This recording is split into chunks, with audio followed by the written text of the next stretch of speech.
This is Audible.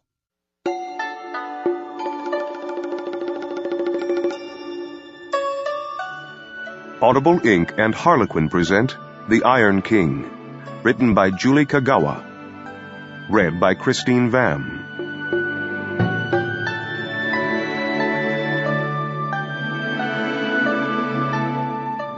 Part 1. Chapter 1. The Ghost in the Computer. 10 years ago, on my 6th birthday, my father disappeared. No, he didn't leave. Leaving would imply suitcases and empty drawers and late birthday cards with $10 bills stuffed inside. Leaving would imply he was unhappy with Mom and me, or that he found a new love elsewhere. None of that was true. He also did not die, because we would have heard about it. There was no car crash, no body, no police mingling about the scene of a brutal murder. It all happened very quietly. On my 6th birthday, my father took me to the park, one of my favorite places to go at that time. It was a lonely little park in the middle of nowhere, with a running trail and a misty green pond surrounded by pine trees. We were at the edge of the pond, feeding the ducks, when I heard the jingle of an ice cream truck in the parking lot over the hill. When I begged my dad to get me a creamsicle, he laughed, handed me a few bills, and sent me after the truck. That was the last time I saw him. Later, when the police searched the area, they discovered his shoes at the edge of the water, but nothing else. They sent divers into the pond, but it was barely 10 feet down, and they found nothing but branches and mud at the bottom. My father had disappeared without a trace. For months afterward, I had a recurring nightmare about standing at the top of that hill, looking down and seeing my father walk into the pond. As the water closed over his head, I could hear the ice cream truck singing in the background, a slow, eerie song with words I could almost understand. Every time I tried to listen to them, however, I'd wake up. Not long after my father's disappearance, Mom moved us far away, to a tiny little hick town in the middle of the Louisiana bayou. Mom said she wanted to start over, but I always knew deep down that she was running from something. It would be another 10 years before I discovered what. My name is Megan Chase. In less than 24 hours, I'll be 16 years old. Sweet 16. It has a magical ring to it. 16 is supposed to be the age when girls become princesses and fall in love and go to dances and proms and such. Countless stories, songs, and poems have been written about this wonderful age, when a girl finds true love and the stars shine for her and the handsome prince carries her off into the sunset. I didn't think it would be that way for me. The morning before my birthday, I woke up, showered, and rummaged through my dresser for something to wear. Normally, I just grab whatever clean-ish thing is on the floor, but today was special. Today was the day Scott Waldron would finally notice me. I wanted to look perfect. Of course, my wardrobe is sadly lacking in the popular attire department. While other girls spend hours in front of their closets crying, "What should I wear?" my drawers basically hold 3 things: clothes from Goodwill, hand-me-downs, and overalls. I wish we weren't so poor. I know pig farming isn't the most glamorous of jobs, but you'd think Mom could afford to buy me at least 1 pair of nice jeans. I glared at my scanty wardrobe in disgust. Oh well, I guess Scott will have to be wowed with my natural grace and charm, if I don't make an idiot of myself in front of him. I finally slipped into cargo pants, a neutral green t-shirt, and my only pair of ratty sneakers before dragging a brush through my white blonde hair. My hair is straight and very fine, and was doing that stupid floating thing again, where it looked like I jammed my finger up an electrical outlet. Yanking it into a ponytail, I went downstairs. Luke, my stepfather, sat at the table, drinking coffee and leafing through the town's tiny newspaper, which reads more like our high school gossip column than a real news source. "5-legged calf born on Patterson's farm," the front page screamed. You get the idea. Ethan, my 4-year-old half-brother, sat on his father's lap, eating a Pop-Tart and getting crumbs all over Luke's overalls. He clutched Floppy, his favorite stuffed rabbit, in one arm and occasionally tried to feed it his breakfast, The rabbit's face was full of crumbs and fruit filling. Ethan is a good kid. He has his father's curly brown hair, but, like me, inherited Mom's big blue eyes. He's the type of kid old ladies stop to coo at, and total strangers smile and wave at him from across the street. Mom and Luke dote on their baby, but it doesn't seem to spoil him, thank goodness. "Where's Mom?" I asked as I entered the kitchen. Opening the cabinet doors, I scoured the boxes of cereal for the one I liked, wondering if Mom remembered to pick it up. Of course, she hadn't. Nothing but fiber squares and disgusting marshmallow cereals for Ethan. Was it so hard to remember Cheerios? Luke ignored me and sipped his coffee. Ethan chewed his Pop-Tart and sneezed on his father's arm. I slammed the cabinet doors with a satisfying bang. "Where's Mom?" I asked, a bit louder this time. Luke jerked his head up and finally looked at me. His lazy brown eyes, like those of a cow, registered mild surprise. "Oh, hello, Meg," he said calmly. "I didn't hear you come in. Would you say?" I sighed and repeated my question for the third time. "She had a meeting with some of the ladies at church," Luke murmured, turning back to his paper. "She won't be back for a few hours, so you'll have to take the bus." I always took the bus. I just wanted to remind Mom that she was supposed to take me to get a learner's permit this weekend. With Luke, it was hopeless. I could tell him something 14 different times, and he'd forget it the moment I left the room. It wasn't that Luke was mean or malicious, or even stupid. He adored Ethan, and Mom seemed truly happy with him. But every time I spoke to my stepdad, he would look at me with genuine surprise, as if he'd forgotten I lived here too. I grabbed a bagel from the top of the fridge and chewed it sullenly, keeping an eye on the clock. Bo, our German shepherd, wandered in and put his big head on my knee. I scratched him behind the ears and he groaned. At least the dog appreciated me. Luke stood, gently placing Ethan back in his seat. "All right, big guy," he said, kissing the top of Ethan's head. "Dad has to fix the bathroom sink, so you sit there and be good. When I'm done, we'll go feed the pigs, okay?" "'Kay," Ethan chirped, swinging his chubby legs. "Floppy wants to see if Miss Daisy had her babies yet." Luke's smile was so disgustingly proud I felt nauseous. "Hey, Luke," I said as he turned to go. "Bet you can't guess what tomorrow is." He didn't even turn around. "I don't know, Meg. If you have plans for tomorrow, talk to your mother."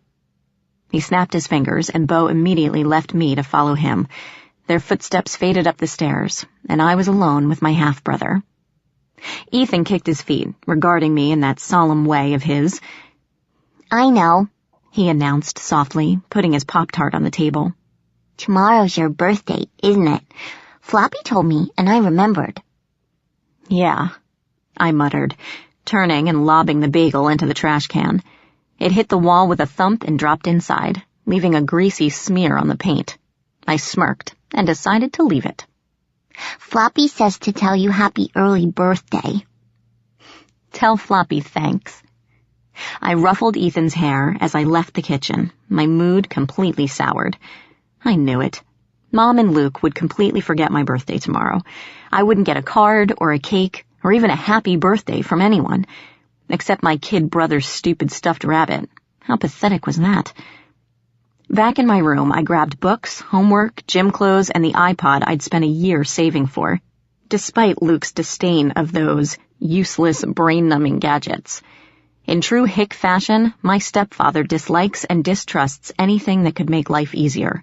Cell phones? No way, we've got a perfectly good landline. Video games?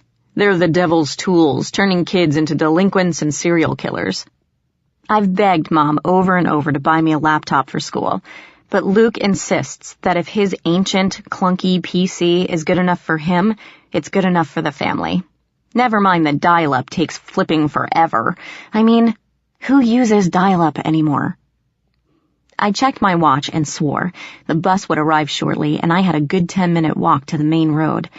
Looking out the window, I saw the sky was gray and heavy with rain, so I grabbed a jacket as well. And, not for the first time, I wished we lived closer to town. I swear when I get a license and a car, I am never coming back to this place. Maggie? Ethan hovered in the doorway, clutching his rabbit under his chin. His blue eyes regarded me somberly. Can I go with you today? What? Shrugging into my jacket, I gazed around for my backpack. No, Ethan. I'm going to school now. Big kids' school. No rugrats allowed. I turned away, only to feel 2 small arms wrap around my leg. Putting my hand against the wall to avoid falling, I glared down at my half-brother. Ethan clung to me doggedly, his face tilted up to mine, his jaw set. Please, he begged. I'll be good, I promise. Take me with you, just for today. With a sigh, I bent down and picked him up. What's up, Squirt? I asked, brushing his hair out of his eyes. Mom would need to cut it soon. It was starting to look like a bird's nest. You're awfully clingy this morning. What's going on? Scared, Ethan muttered, burying his face in my neck. You're scared? He shook his head. Floppy's scared. What's Floppy scared of? The man in the closet. I felt a small chill slide up my back. Sometimes Ethan was so quiet and serious, it was hard to remember he was only 4. He still had childish fears of monsters under his bed and boogeymen in his closet. In Ethan's world, stuffed animals spoke to him, invisible men waved to him from the bushes, and scary creatures tapped long nails against his bedroom window. He rarely went to Mom or Luke with stories of monsters and boogeymen. From the time he was old enough to walk, he always came to me. I sighed, knowing he wanted me to go upstairs and check, to reassure him that nothing lurked in his closet or under his bed. I kept a flashlight on his dresser for that very reason. Outside, lightning flickered, and thunder rumbled in the distance. I winced. My walk to the bus was not going to be pleasant. Damn it, I don't have time for this. Ethan pulled back and looked at me, eyes pleading. I sighed again. Fine, I muttered, putting him down. Let's go check for monsters. He followed me silently up the stairs, watching anxiously as I grabbed the flashlight and got down on my knees, shining it under the bed. No monsters there, I announced, standing up. I walked to the closet door and flung it open as Ethan peeked out from behind my legs. No monsters here, either. Think you'll be all right now? He nodded and gave me a faint smile. I started to close the door when I noticed a strange gray hat in the corner. It was domed on top, with a circular rim and a red band around the base. A bowler hat. Weird. Why would that be there? As I straightened and started to turn around, something moved out of the corner of my eye. I caught a glimpse of a figure hiding behind Ethan's bedroom door, its pale eyes watching me through the crack. I jerked my head around, but of course, there was nothing there. Jeez, now Ethan's got me seeing imaginary monsters. I need to stop watching those late-night horror flicks. A thunderous boom directly overhead made me jump, and fat drops plinked against the window panes. Rushing past Ethan, I burst out of the house and sprinted down the driveway. I was soaked when I reached the bus stop. The late spring rain wasn't frigid, but it was cold enough to be uncomfortable. I crossed my arms and huddled under a mossy cypress, waiting for the bus to arrive. Wonder where Robbie is, I mused, gazing down the road. He's usually here by now. Maybe he didn't feel like getting drenched and stayed home. I snorted and rolled my eyes. Skipping class again, huh? Slacker. Wish I could do that. If only I had a car. I knew kids whose parents gave them cars for their 16th birthday. Me? I'd be lucky if I got a cake. Most of my classmates already had licenses and could drive themselves to clubs and parties and anywhere they wanted. I was always left behind, the backward hick girl nobody wanted to invite. Except Robbie, I amended with a small mental shrug. At least Robbie will remember. Wonder what kooky thing he has planned for my birthday tomorrow. I could almost guarantee it would be something strange or crazy. Last year, he snuck me out of the house for a midnight picnic in the woods. It was weird. I remembered the glen and the little pond with the fireflies drifting over it, but though I explored the woods behind my house countless times since then, I never found it again. Something rustled in the bushes behind me, a possum or a deer or even a fox seeking shelter from the rain. The wildlife out here was stupidly bold and had little fear of humans. If it wasn't for Bo, Mom's vegetable garden would be a buffet for rabbits and deer, and the local raccoon family would help themselves to everything in our cupboards. A branch snapped in the trees, closer this time. I shifted uncomfortably, determined not to turn around for some stupid squirrel or raccoon. I'm not like inflate-a-boob Angie, Ms. Perfect cheerleader, who'd flip out if she saw a caged gerbil or a speck of dirt on her Hollister jeans. I've pitched hay and killed rats and driven pigs through knee-deep mud. Wild animals don't scare me. Still, I stared down the road, hoping to see the bus turn the corner. Maybe it was the rain and my own sick imagination, but the woods felt like the set for the Blair Witch Project. There are no wolves or serial killers out here, I told myself. Stop being paranoid. The forest was suddenly very quiet. I leaned against the tree and shivered, trying to will the bus into appearing. A chill crawled up my back. I wasn't alone. Cautiously, I craned my neck up, peering through the leaves. An enormous black bird perched on a branch, feathers spiked out against the rain, sitting as motionless as a statue. As I watched, it turned its head and met my gaze, with eyes as green as colored glass. And then something reached around the tree and grabbed me. I screamed and leapt away, my heart hammering in my ears. Whirling around, I tensed to run, my mind filled with rapists and murderers and Leatherface from the Texas Chainsaw Massacre. Laughter exploded behind me. Robbie Goodfelt, my closest neighbor, meaning he lived nearly 2 miles away, slouched against the tree trunk, gasping with mirth. Lanky and tall in tattered jeans and an old t-shirt, he paused to look at my pale face before cracking up again. His spiky red hair lay plastered to his forehead, and his clothes clung to his skin, emphasizing his lean, bony frame, as though his limbs didn't fit quite right. Being drenched and covered in twigs, leaves, and mud didn't seem to bother him. Few things did. "Damn it, Robbie!" I raged, stomping up and aiming a kick at him. He dodged and staggered into the road, his face red from laughter. "That wasn't funny, you idiot. You nearly gave me a heart attack." "Sorry, princess," Robbie gasped, clutching his heart as he sucked in air. "It was just too perfect." He gave a final chortle and straightened, holding his ribs. "Man, that was impressive. You must have jumped 3 feet in the air. What did you think I was, Leatherface or something?" "Of course not, stupid." I turned away with a huff to hide my burning face.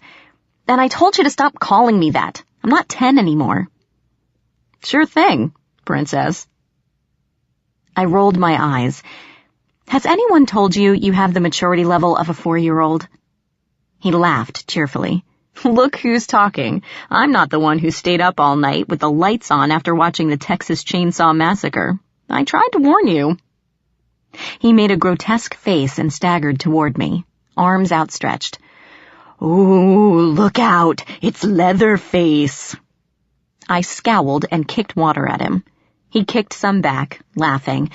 By the time the bus showed up a few minutes later, we were both covered in mud, dripping wet, and the bus driver told us to sit in the back. "What are you doing after school?" Robbie asked as we huddled in the far back seat. Around us, students talked, joked, laughed, and generally paid us no attention. "Want to grab a coffee later? Or we could sneak into the theater and see a movie." "Not today, Rob," I replied, trying to wring water from my shirt. Now that it was over, I dearly regretted our little mud battle. I was going to look like the creature from the Black Lagoon in front of Scott. "You'll have to do your sneaking without me this time. I'm tutoring someone after class." Robbie's green eyes narrowed. "Tutoring someone? Who?" My stomach fluttered, and I tried not to grin. "Scott Waldron." "What?" Robbie's lip curled in a grimace of disgust. "The jockstrap? Why, does he need you to teach him how to read?"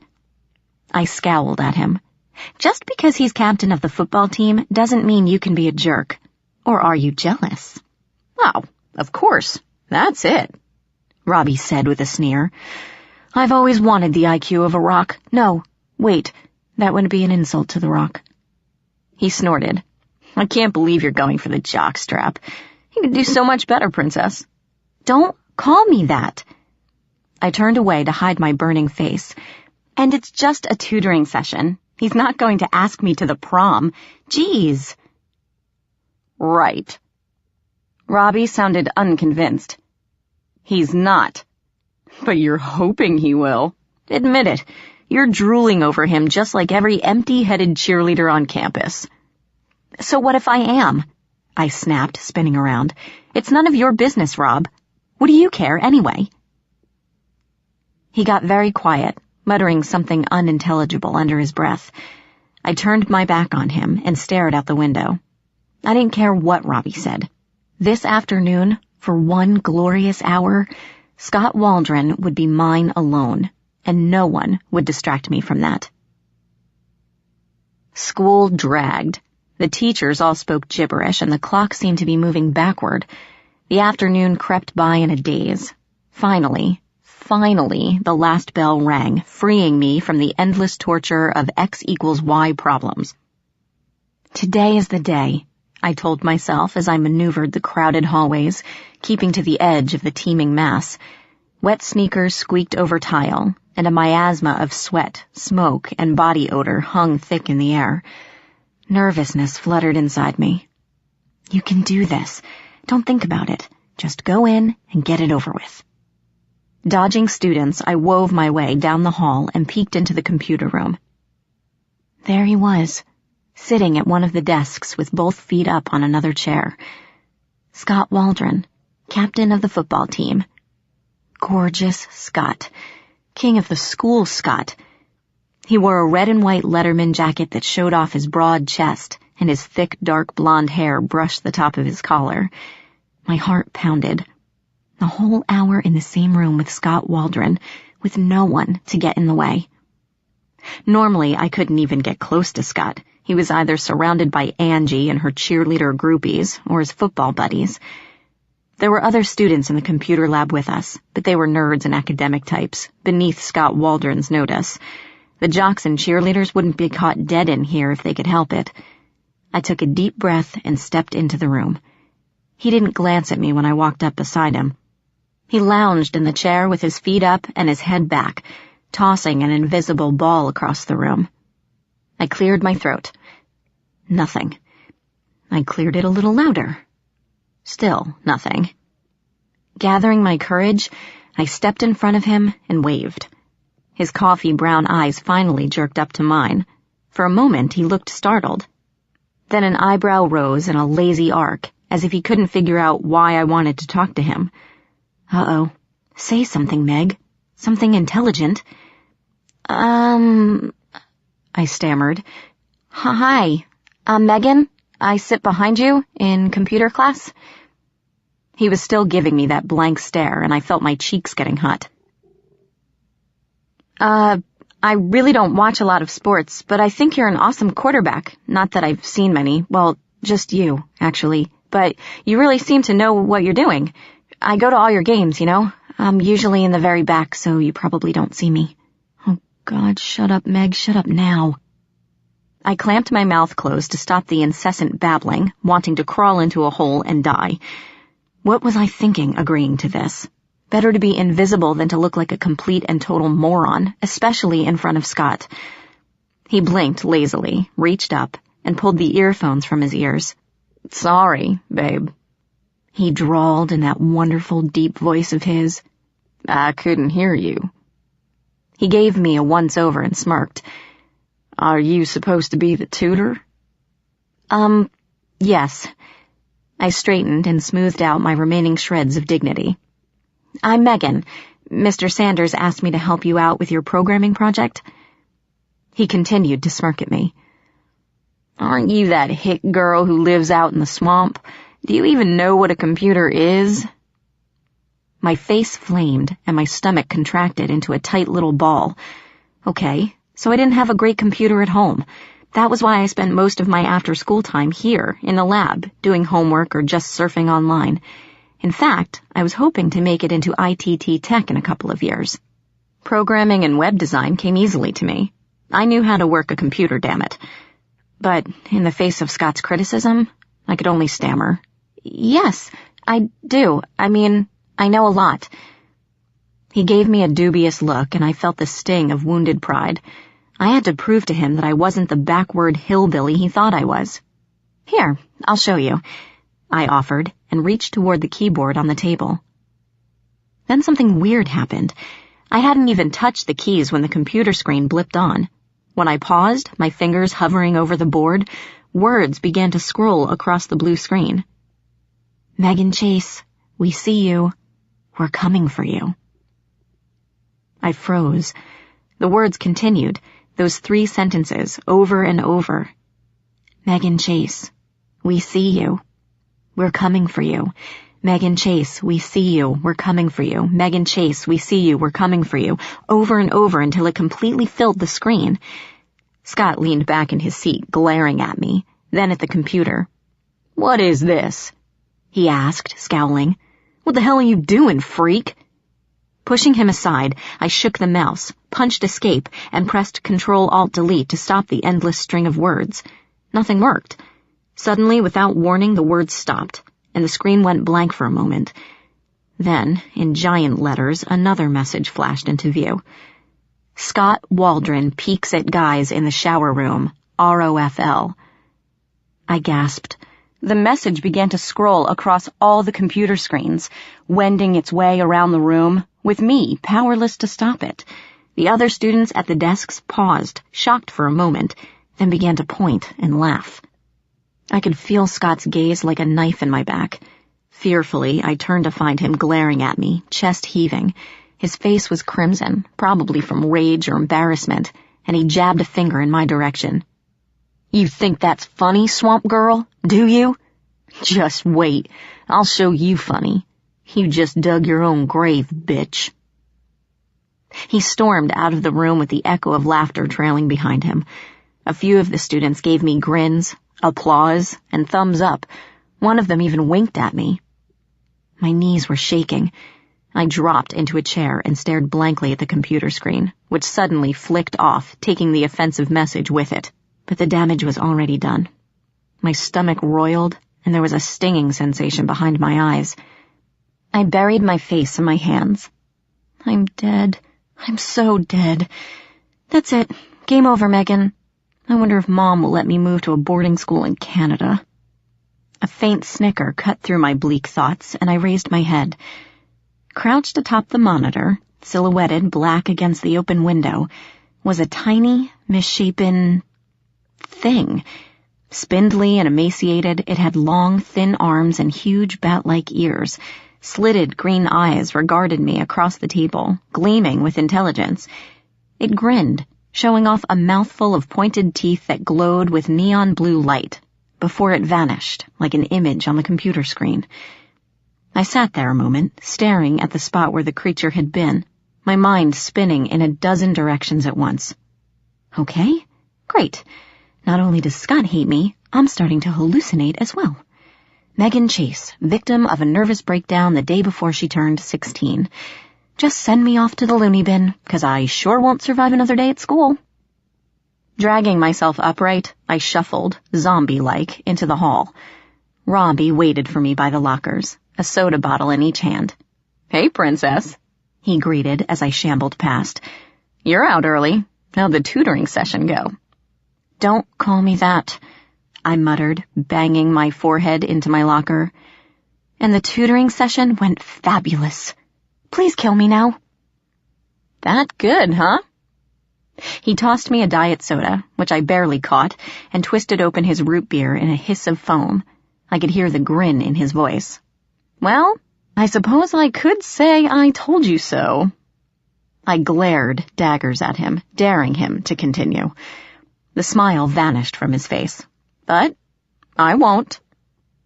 He pursed his lips, trying not to grin, 'cause that would just be wrong. What are you doing here, anyway? I demanded. The buses have all left by now. Were you lurking by the computer lab like some creepy stalker guy? Rob coughed loudly and took a long sip of his root beer. Hey, I was wondering, he continued brightly. What are you doing for your birthday tomorrow? Hiding in my room with the covers over my head, I thought, but shrugged and yanked open my rusty locker. I don't know, whatever. I don't have anything planned. I grabbed my books, stuffed them in my bag, and slammed the locker door. Why? Robbie gave me that smile that always makes me nervous, a grin that stretched his entire face so that his eyes narrowed to green slits. I've got a bottle of champagne I managed to swipe from the wine cabinet, he said in a low voice, waggling his eyebrows. How about I come by your place tomorrow? We can celebrate your birthday in style. I'd never had champagne. I did try a sip of Luke's beer once, and I thought I was going to throw up.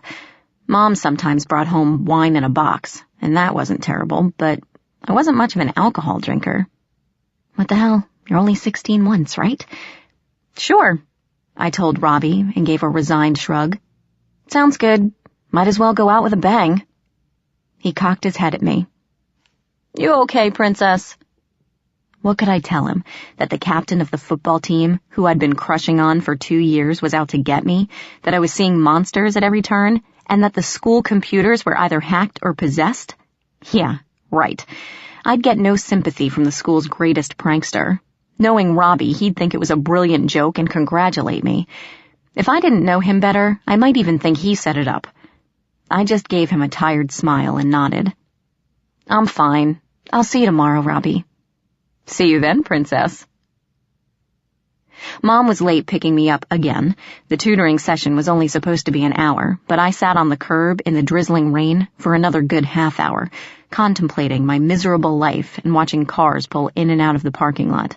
Finally, her blue station wagon turned the corner and pulled to a stop in front of me. The front seat was filled with grocery bags and newspapers, so I slid into the back. Meg, you're sopping wet, cried my mother, watching me from the rearview mirror. Don't sit on the upholstery. Get a towel or something. Didn't you bring an umbrella? Nice to see you too, Mom, I thought, scowling as I grabbed a newspaper off the floor and put it on the seat. No, how was your day? Or, sorry I'm late. I should have abandoned the stupid tutoring session with Scott and taken the bus home. We drove in silence. People used to tell me I looked like her, that is, before Ethan came along and swallowed up the spotlight. To this day, I don't know where they saw the resemblance. Mom is one of those ladies who looks natural in a 3-piece suit and heels. Me, I like baggy cargo pants and sneakers.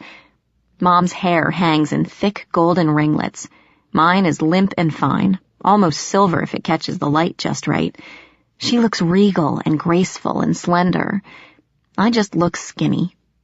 Mom could have married anyone in the world, a movie star, a rich business tycoon, but she chose Luke the pig farmer and a shabby little farm out in the sticks. Which reminded me. Hey, Mom, don't forget you have to take me to get a permit this weekend. Oh, Meg, Mom sighed. I don't know. I've got a lot of work this week, and your father wants me to help him fix the barn. Maybe next week. Mom, you promised. Megan, please. I've had a long day. Mom sighed again and looked back at me in the mirror. Her eyes were bloodshot and ringed with smeared mascara. I shifted uncomfortably. Had Mom been crying? What's up? I asked cautiously. She hesitated. There was an accident at home, she began, and her voice made my insides squirm. Your father had to take Ethan to the hospital this afternoon. She paused again, blinking rapidly, and took a short breath. Bo attacked him. What? My outburst made her start. Our German Shepherd attacking Ethan? Is Ethan all right? I demanded, feeling my stomach twist in fear. Yes. Mom gave me a tired smile. Very shaken up, but nothing serious, thank God. I breathed a sigh of relief. What happened? I asked, still unable to believe our dog actually attacked a family member. Bo adored Ethan. He got upset if anyone even scolded my half-brother. I'd seen Ethan yanking on Beau's fur, ears, and tail, and the dog barely responded with a lick. I'd seen Beau take Ethan's sleeve and gently tug him back from the driveway. Our German Shepherd might be a terror to squirrels and deer, but he'd never even shown teeth to anyone in the house. Why did Beau go crazy like that?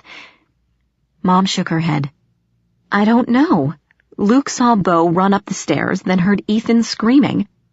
When he got to his room, he found the dog dragging Ethan across the floor. His face was badly scratched, and there were bite marks on his arm. My blood ran cold. I saw Ethan being mauled, imagined his absolute terror when our previously trustworthy shepherd turned on him. It was so hard to believe, like something out of a horror movie. I knew Mom was just as stunned as I was. She'd trusted Beau completely. Still, Mom was holding back. I could tell by the way she pressed her lips together. There was something she wasn't telling me, and I was afraid I knew what it was.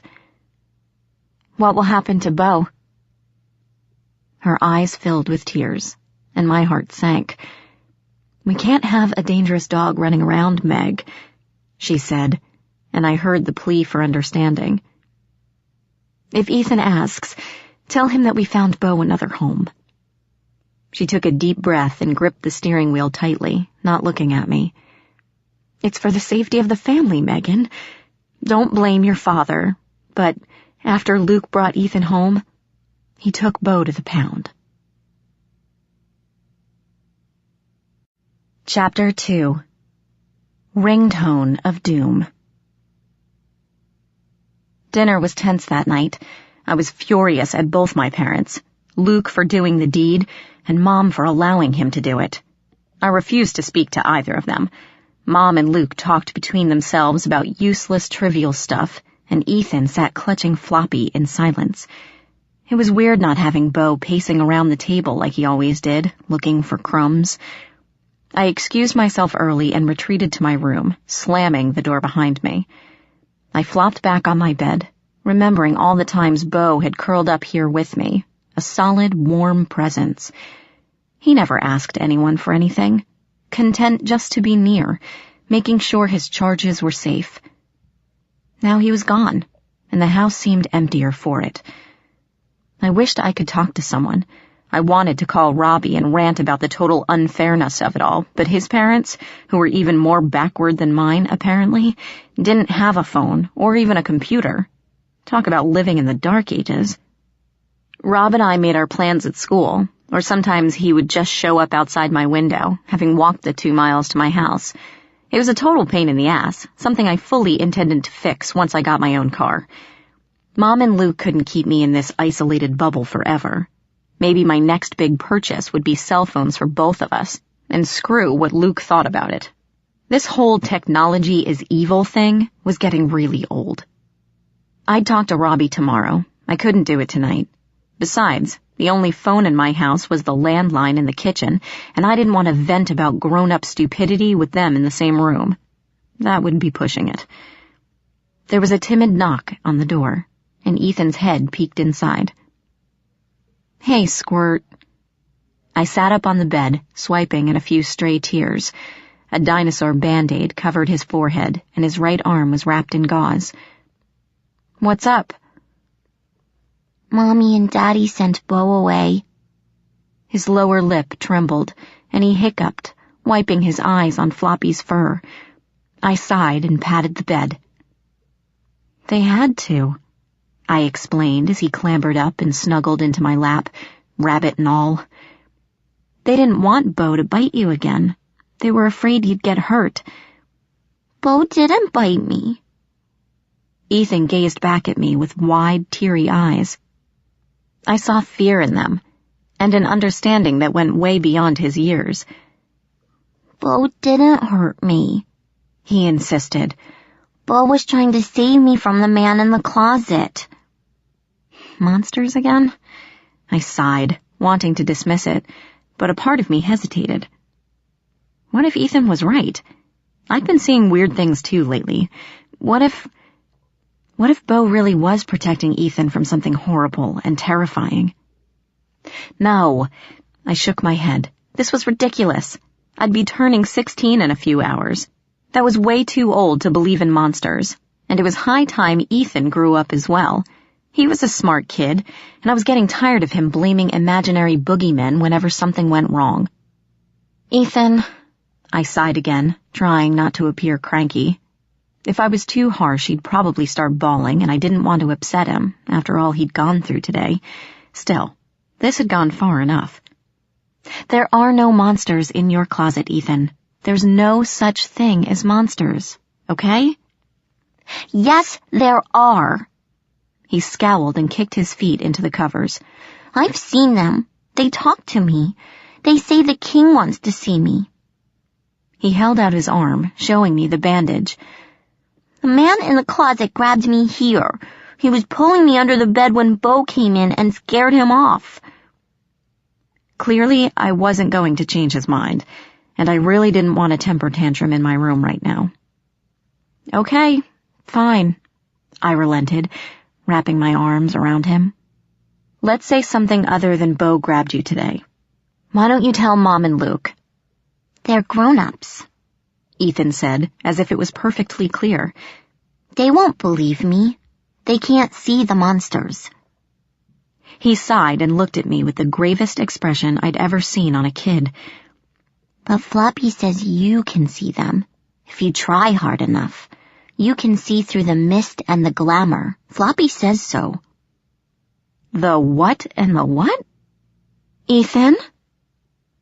Mom's voice floated outside the door and her silhouette appeared in the frame. Are you in here? Seeing us together, she blinked and offered a tentative smile. I glared back stonily. Mom ignored me. Ethan, honey, time to get ready for bed. It's been a long day. She held out her hand, and Ethan hopped down to pat across the room, dragging his rabbit behind him. Can I sleep with you and Daddy? I heard him ask, his voice small and scared. Oh, I guess so. Just for tonight, okay? 'Kay. Their voices faded away down the hall, and I kicked my door shut. That night, I had a strange dream about waking up and seeing Floppy, Ethan's stuffed rabbit, at the foot of my bed. In the dream, the rabbit was speaking to me, words that were grave and terrifying, filled with danger. It wanted to warn me, or it wanted me to help. I might have promised it something. The next morning, however, I couldn't remember much of the dream at all. I woke to the sound of rain drumming on the roof. My birthday seemed destined to be cold, ugly, and wet. For a moment, a heavy weight pressed at the back of my mind, though I didn't know why I felt so depressed. Then everything from the previous day came back to me, and I groaned. Happy birthday to me, I thought, burrowing under the covers. I'll be spending the rest of the week in bed, thanks. Megan? Mom's voice sounded outside my door, followed by a timid knock. It's getting late. Are you up yet? I ignored her and curled up farther into the covers. Resentment simmered as I thought of poor Bo, carted off to the pound. Mom knew I was mad at her, but she could stew in her guilt for a while. I wasn't ready to forgive and make up just yet. Megan, get up. You're going to miss the bus, said Mom, poking her head in the room. Her tone was matter-of-fact, and I snorted. So much for making up. I'm not going to school, I muttered from beneath the covers. I don't feel good. I think I've got the flu. Sick? On your birthday? That's unfortunate. Mom came into the room, and I peeked at her through a crack in the blankets. She remembered? Very sad, Mom continued, smiling at me and crossing her arms. I was going to take you to get a learner's permit after school today, but if you're sick... I popped up. Really? Well, I guess I don't feel all that bad. I'll just take some aspirin or something. I thought so. Mom shook her head as I bounced to my feet. I'm helping your father fix the barn this afternoon, so I can't pick you up. But as soon as you get home, we'll go to the license bureau together. That sound like a good birthday present? I barely heard her. I was too busy racing around the room, grabbing clothes and getting my stuff together. The sooner I got through the day, the better. I was stuffing homework into my backpack when the door creaked open again. Ethan peeked in the doorway, his hands behind his back, a shy, expectant smile on his face. I blinked at him and pushed back my hair. "What do you need, Squirt?" With a grin, he stepped forward and held out a folded piece of paper. Bright crayon drawings decorated the front. A smiley-faced sun hovered over a little house with smoke curling from the chimney. "Happy birthday, Meggie," he said, quite pleased with himself. "See how I remembered?" Smiling, I took the homemade card and opened it. Inside, a simple crayon drawing of our family smiled back. Stick figures of Mom and Luke, me and Ethan, holding hands, and a four-legged critter that had to be Bo. I felt a lump in my throat, and my eyes watered for just a moment. "You like it?" Ethan asked, watching me anxiously. "I love it," I said, ruffling his hair. "Thank you. Here, why don't you put it on the fridge so everyone can see what a great artist you are?" He grinned and scampered off, clutching the card, and I felt my heart get a little bit lighter. Maybe today wouldn't be so terrible after all. "So, your mom is taking you to get a permit today?" Robbie asked as the bus pulled into the school parking lot. "That's cool. You can finally drive us downtown into the movies. We won't have to depend on the bus or spend another evening watching VHS tapes on your 12-inch screen." "It's only a permit, Rob." I gathered my backpack as the bus lurched to a halt. "I won't have my license yet. Knowing Mom, it'll be another 16 years before I can drive the car on my own. Ethan will probably get a license before I do." The thought of my half-brother sent an unexpected chill through me. I remembered his words from the night before. "You can see through the mist and the glamour. Floppy says so." Stuffed rabbit aside, I had no idea what he was talking about. As I walked down the bus steps, a familiar figure broke away from a large group and came striding toward me. Scott.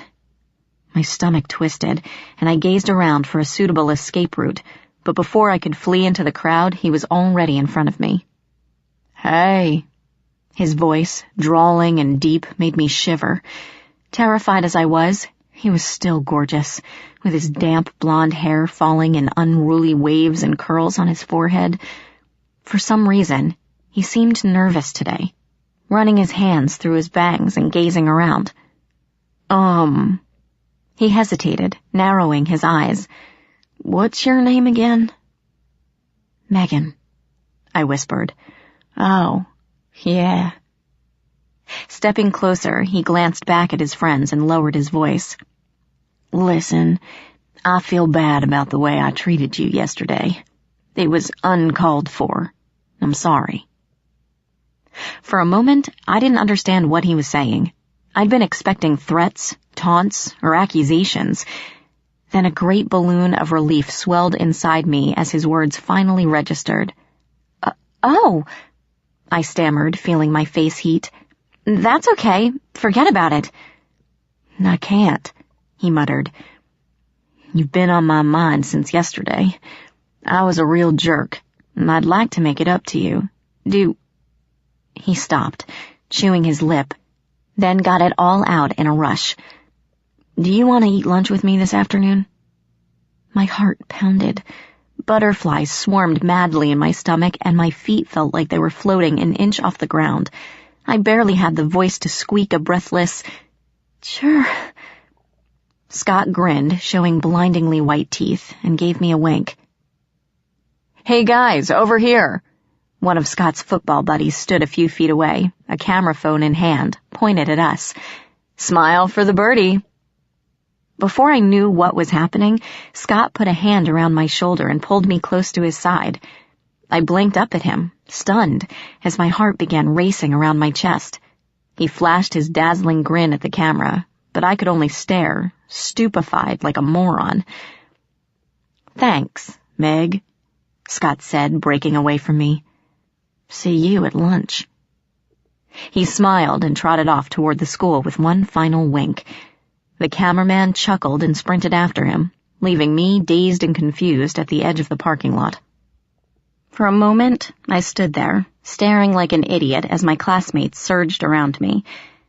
Then a grin spread across my face and I whooped, leaping into the air. Scott Waldron wanted to see me. He wanted to have lunch with me. Just me, in the cafeteria. Maybe my luck was finally turning around. My best birthday ever might just be starting. As a silvery curtain of rain crept over the parking lot, I felt eyes on me. Turning, I saw Robbie a few paces away, watching me through the crowd. Through the rain, his eyes glittered, a too bright green. As water pounded the concrete and students rushed toward the school, I saw a hint of something on his face. A long muzzle, slitted eyes, a tongue lolling out between pointed fangs. My stomach twisted, and I blinked, and Robbie was himself again. Normal, grinning, unconcerned that he was getting drenched. And so was I. With a little yelp, I sprinted beneath the overhang and ducked inside the school. Robbie followed, laughing, pulling at my limp strands of hair as I smacked him and he stopped. All through the first class, I kept glancing at Robbie, looking for that eerie, predatory hint on his face, wondering if I was crazy. All it got me was a sore neck and a brusque comment from my English teacher to pay attention and stop staring at boys. When the lunch bell rang, I leapt up, my heart fluttering 100 miles a minute. Scott was waiting for me in the cafeteria.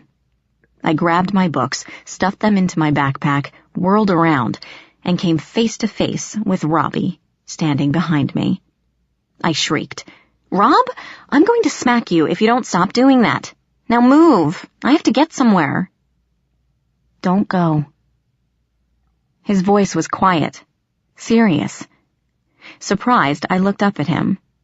The perpetual goofy grin was gone, and his jaw was set. The look in his eyes was almost frightening. "This is bad. I can feel it. Jockstrap is up to something. He and his buddies were hanging around the yearbook department for a long time after he talked to you. I don't like it. Promise me you won't go." I recoiled. "Were you eavesdropping on us?" I demanded, scowling. "What's wrong with you? Ever hear of a private conversation?" "Waldron doesn't care about you." Robbie crossed his arms, daring me to contradict him. "He'll break your heart, Princess. Trust me. I've seen enough of his kind to know." Anger flared, anger that he dared stick his nose into my affairs, anger that he could be right. "Again, it's none of your business, Rob," I snapped, making his eyebrows arch. "And I can take care of myself, okay? Quit butting in where you're not wanted." Hurt glimmered briefly, but then it was gone. "Fine, Princess." He smirked, holding up his hands. "Don't get your royal pink panties in a twist. Forget I said anything." "I will." Tossing my head, I flounced out of the room without looking back. Guilt gnawed at me as I wove through the halls toward the cafeteria. I regretted snapping at Robbie, but sometimes his big brother act went too far. Still, Robbie had always been that way, jealous, overprotective, forever looking out for me, like it was his job. I couldn't remember when I first met him. It felt like he'd always been there. The cafeteria was noisy and dim. I hovered just inside the door, looking for Scott, only to see him at a table in the middle of the floor, surrounded by cheerleaders and football jocks. I hesitated. I couldn't just march up to that table and sit down. Angie Whitman and her cheerleading squad would rip me to shreds. Scott glanced up and saw me, and a lazy smile spread over his face.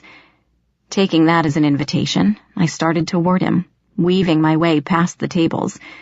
He flipped out his iPhone, pressed a button, and looked at me with half-lidded eyes, still grinning. A phone rang close by. I jumped a bit, but continued walking. Behind me, there were gasps, and then hysterical giggles. And then, the whispered conversation that always makes you think they're talking about you. I felt eyes on the back of my head. Trying to ignore it, I continued down the aisle. Another phone rang. And another. And now, Whispers and laughter were spreading like wildfire. For some reason, I felt horribly exposed, as if a spotlight shone right on me and I was on display. The laughter couldn't be directed at me, could it? I saw several people point in my direction, whispering among themselves, and tried my best to ignore them. Scott's table was only a few feet away. "Hey, hot cheeks!" A hand smacked my ass and I shrieked. Spinning around, I glared at Dan Ottoman, a blonde, pimply clarinet player from band. He leered back at me and winked. "Never took you for a player, girl," he said, trying to ooze charm, but reminding me of a dirty Kermit the Frog. "Come down to band sometime. I've got a flute you can play." "What are you talking about?" I snarled, but he snickered and held up his phone. At first, the screen was blank, but then a message flashed across it in bright yellow. "How is Megan Chase like a cold beer?" it read. I gasped, and the words disappeared as a picture flashed into view. Me. Me with Scott in the parking lot, his arm around my shoulders, a wide leer on his face. Only now, my mouth dropped open. I was butt naked, staring at him in wonder, my eyes blank and stupid. He'd obviously used Photoshop. My body was obscenely skinny and featureless, like a doll's, my chest as flat as a 12-year-old's. I froze, and my heart stopped beating as the second part of the message scrolled over the screen. "She's smooth and goes down easy." The bottom dropped out of my stomach, and my cheeks flamed. Horrified, I looked up at Scott to see his whole table roaring with laughter and pointing at me. Ringtones echoed through the cafeteria, and laughter pounded me like physical waves. I started trembling, and my eyes burned. Covering my face, I turned and fled the cafeteria before I started wailing like a 2-year-old. Shrieking laughter echoed around me, and tears stung my eyes like poison. I managed to cross the room without tripping over benches or my feet, bashed open the doors, and escaped into the hallway. I spent nearly an hour in the corner stall of the girls' bathroom, sobbing my eyes out and planning my move to Canada, or possibly Fiji, somewhere far, far away. I didn't dare show my face to anyone in this state ever again. Finally, as the tears slowed and my gasping breaths returned to normal, I reflected on how miserable my life had become. I guess I should feel honored, I thought bitterly, holding my breath as a group of girls flocked into the bathroom. Scott took the time to personally ruin my life. I bet he's never done that to anyone else. Lucky me, I'm the world's biggest loser. Tears threatened again, but I was tired of bawling and held them back. At first, I planned to hole up in the bathroom until school ended, but if anyone missed me from class, this would be the first place they'd look. So, I finally gathered the courage to tiptoe down to the nurse's office and fake a horrid stomach ache so I could hide out there. The nurse stood about 4 feet in thick-heeled loafers, but the look she gave me when I peered through the door suggested she wasn't going to take any teenage foolishness. Her skin looked like that of a shrunken walnut. Her white hair was pulled into a severe bun, and she wore tiny gold glasses on the end of her nose. "Well now, Ms. Chase," she said in a gravelly, high-pitched voice, setting aside her clipboard. "What are you doing here?" I blinked, wondering how she knew me. I'd only been to the nurse's office once before, when a stray soccer ball hit me in the nose. Back then, the nurse was bony and tall, with an overbite that made her look like a horse. This plump, shriveled little woman was new, and slightly unnerving, with the way she stared at me. "I have a stomach ache," I complained, holding my navel like it was about to burst. "I just need to lie down for a few minutes." "Of course, Miss Chase. There are some cots in the back. I'll bring you something to make you feel better." I nodded and moved into a room divided by several huge sheets. Except for myself and the nurse, the room was empty. Perfect. I chose a corner cot and lay back on the paper-covered mattress. Moments later, the nurse appeared, handing me a Dixie cup full of something that bubbled and steamed. "Take this. You'll feel better," she said, pressing the cup into my hand. I stared at it. The fizzling white liquid smelled like chocolate and herbs, except stronger, somehow. A mix so potent it made my eyes water. "What is it?" I asked. The nurse just smiled and left the room. I took a cautious sip and felt warmth spread from my throat down to my stomach. The taste was incredible, like the richest chocolate in the world, with just a hint of bitter aftertaste. I quaffed the rest in 2 gulps, holding the cup upside down to get the last drops. Almost immediately, I felt sleepy. Lying back on the crinkly mattress, I closed my eyes for just a moment, and everything faded away. I awoke to low voices, talking in furtive tones, just beyond the curtains. I tried to move, but it felt like my body was wrapped in cotton, my head filled with gauze. I struggled to keep my eyes open. On the other side of the sheets, I saw 2 silhouettes. "Don't do anything reckless," warned a low, gravelly voice. The nurse, I thought, wondering in my delirium if she would give me more of that chocolatey stuff. "Remember, your duty is to watch the girl. You must not do anything that will draw attention." "Me?"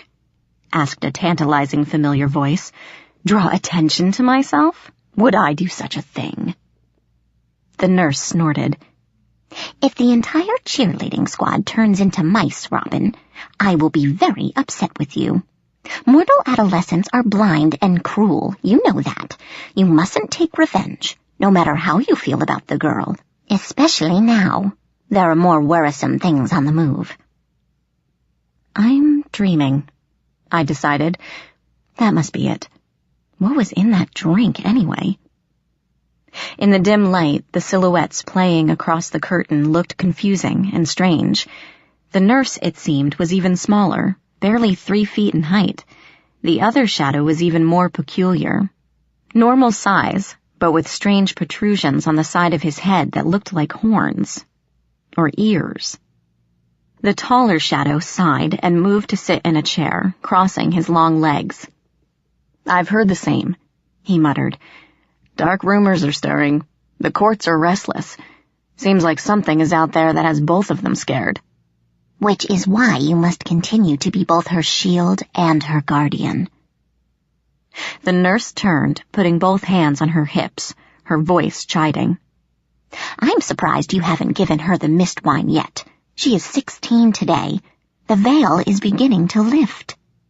I know, I'm getting to it." The shadow sighed, putting his head in his hands. "I'll take care of that later this afternoon." "How is she?" "Resting," said the nurse. "Poor thing, she was traumatized. I gave her a mild sleep potion that will knock her out until she goes home." A chuckle. "The last kid who drank one of your mild sleep potions didn't wake up for 2 weeks. You're one to talk about being inconspicuous." The nurse's reply was garbled and broken, but I was almost sure she said, "She's her father's daughter. She'll be fine." Or maybe it was just me. The world went fuzzy, like an out-of-focus camera, and I knew nothing for a time. "Megan!" Someone was shaking me awake. I cursed and flailed, momentarily confused, and finally lifted my head. My eyes felt like they had 10 pounds of sand in them, and sleep gook crusted the corners, making it impossible to focus. Groaning, I wiped my lids and stared blearily into Robbie's face. For a moment, his brow was furrowed with concern. Then I blinked, and he was his normal, grinning self. "Wakey, wakey, Sleeping Beauty," he teased as I struggled to a sitting position. "Lucky you, school is out. It's time to go home." "Huh?" I muttered intelligently, wiping the last traces of sleep snot from my eyes. Robbie snorted and pulled me to my feet. "Here," he said, handing me my backpack, heavy with books. "You're lucky I'm such a great friend. I got notes for all the classes you missed after lunch. Oh, and you're forgiven, by the way. I won't even say, 'I told you so.'" He was speaking too fast. My brain was still asleep, my mind foggy and disconnected. "What are you talking about?" I mumbled, shrugging into my pack. And then I remembered. I need to call my mom, I said, dropping back on the cot. Robbie frowned and looked confused. She has to come pick me up, I elaborated. No way am I getting on the bus ever again. Despair settled on me, and I hid my face in my hands. Look, Megan, Robbie said. I heard what happened. It's not a big deal. Are you on crack? I asked, glaring at him through my fingers. The whole school is talking about me. This will probably go in the school paper. I'll be crucified if I show my face in public. And you say it's not a big deal? I drew my knees to my chest and buried my head in them. Everything was so horribly unfair. It's my birthday, I moaned into my jeans. This isn't supposed to happen to people on their birthdays. Robbie sighed. Dropping his bag, he sat down and put his arms around me, pulling me to his chest. I sniffled and shed a few tears into his jacket, listening to his heartbeat through his shirt. It thudded rapidly against his chest, like he'd been sprinting several miles. Come on. Robbie stood, pulling me up with him. You can do this, and I promise no one will care what happened today. By tomorrow, everyone will have forgotten about it. He smiled, squeezing my arm. Besides, don't you have a driver's permit to get? That one bright spark in the black misery of my life gave me hope. I nodded, steeling myself for what was to come. We left the nurse's office together, Robbie's hand clasped firmly around mine. Just stick close, he muttered as we neared the crowded part of the hallway. Angie and 3 of her groupies stood in front of the lockers, chattering away and snapping their gum. My stomach tensed and my heart began to pound. Robbie squeezed my hand. It's okay. Don't let go of me, and don't say anything to anyone. They won't even notice we're here. As we neared the cluster of girls, I prepared for them to turn on me with their laughter and their ugly remarks, but we swept by them without so much as a glance, though Angie was in the midst of describing my shameful retreat from the cafeteria. And then she, started bawling, Angie said, her nasal voice cutting through the hall. And I was like, oh my God, she's such a loser. But what can you expect from an inbred hillbilly? Her voice dropped to a whisper, and she leaned forward. I heard her mom has an unnatural obsession with pigs, if you know what I mean. The girls broke into a chorus of shocked giggles, and I almost snapped. Robbie, however, tightened his grip and pulled me away. I heard him mutter something under his breath and felt a shudder go through the air, like thunder with no sound. Behind us, Angie started to scream. I tried to turn back, but Robbie yanked me onward, weaving through the crowd as the rest of the students jerked their heads toward the shrieking. But for a split second, I saw Angie covering her nose with her hands, and her screams were sounding more and more like the squeals of a pig. Chapter 3. The Changeling. The bus ride home was silent, at least between Robbie and me, partly because I didn't want to draw attention to myself, but mainly because I had a lot on my mind. We sat in the back corner, with me crushed against the window, staring at the trees flashing by. I had my iPod out and my headphones blasting my eardrums, but it was mostly an excuse not to talk to anyone. Angie's pig-like screams still echoed through my head. It was probably the most horrible sound I'd ever heard, and though she was a total bitch, I couldn't help but feel a little guilty. There was no doubt in my mind that Robbie had done something to her, though I couldn't prove it. I was actually afraid to bring it up. Robbie seemed like a different person now. Quiet, brooding, watching the kids on the bus with predator-like intensity. He was acting weird and creepy, and I wondered what was wrong with him.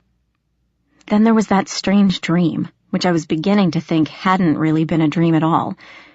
The more I thought about it, the more I realized that the familiar voice talking to the nurse had been Robbie's.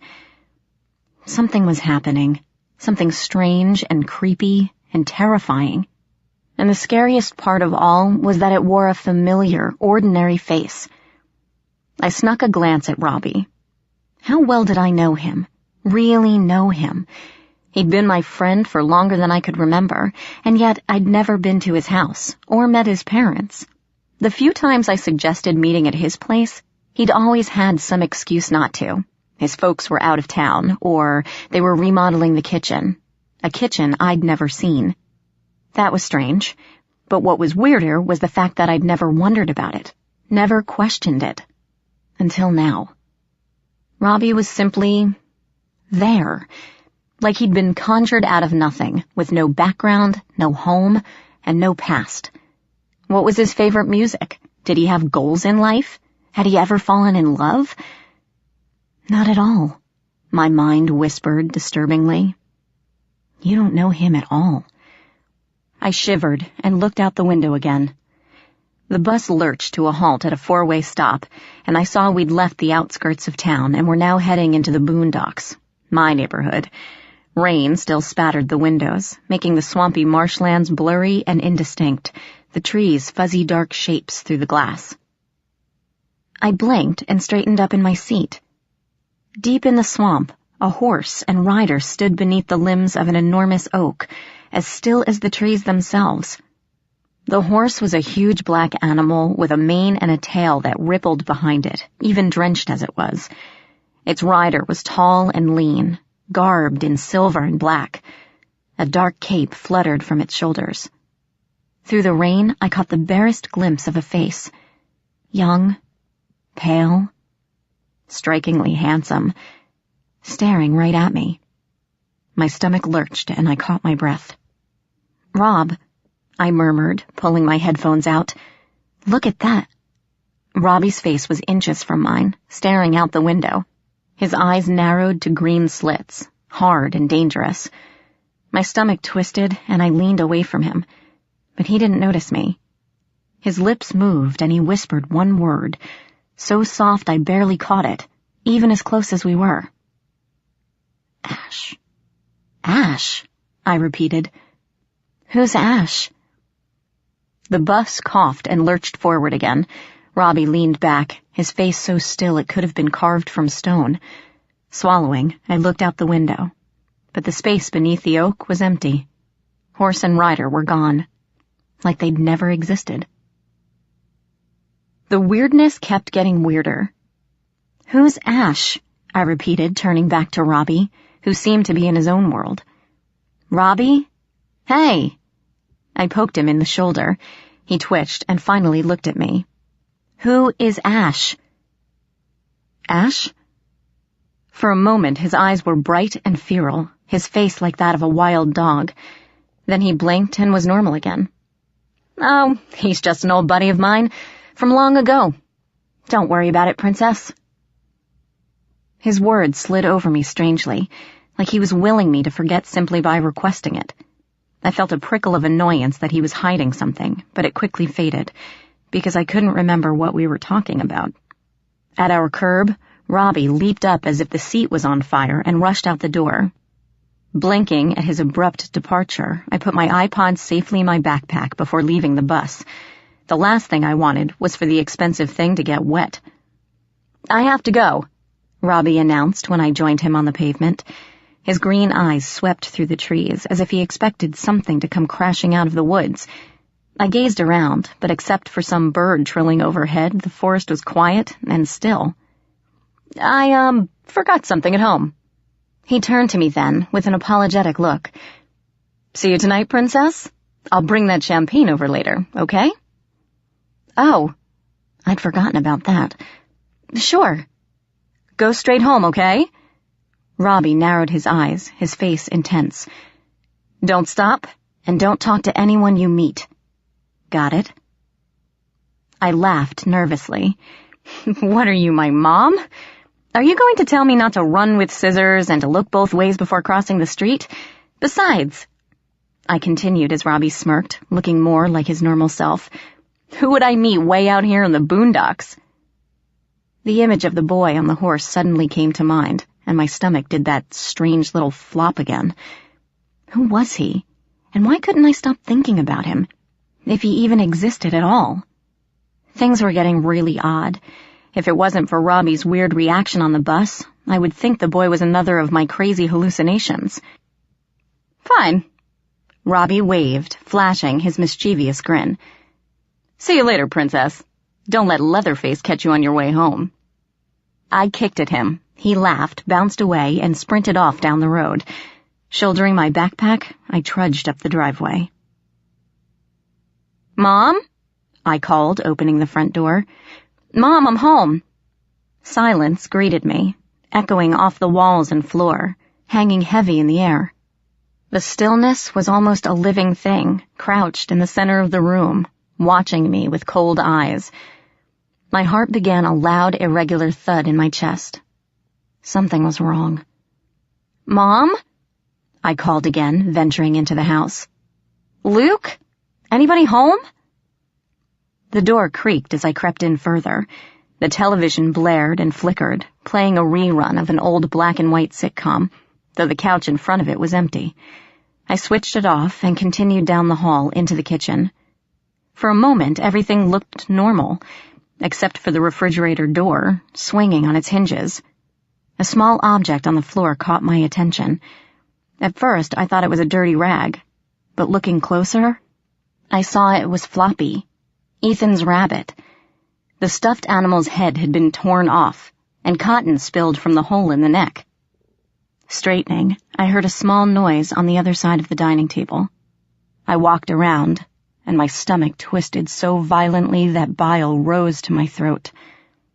My mother lay on her back on the checkered tile floor, arms and legs flung akimbo, one side of her face covered in glistening crimson. Her purse, its contents scattered everywhere, lay beside one limp white hand. Standing over her in the doorway, his head cocked to one side like a curious cat, was Ethan. And he was smiling. Mom! I screamed, flinging myself down beside her. Mom, are you okay? I grabbed one shoulder and shook her, but it was like shaking a dead fish. Her skin was still warm, though, so she couldn't be dead. Right? Where the hell is Luke? I shook her again, watching her head flop limply. It made my stomach turn. Mom, wake up! Can you hear me? It's Megan. I looked around frantically, then snatched a wash rag off the sink.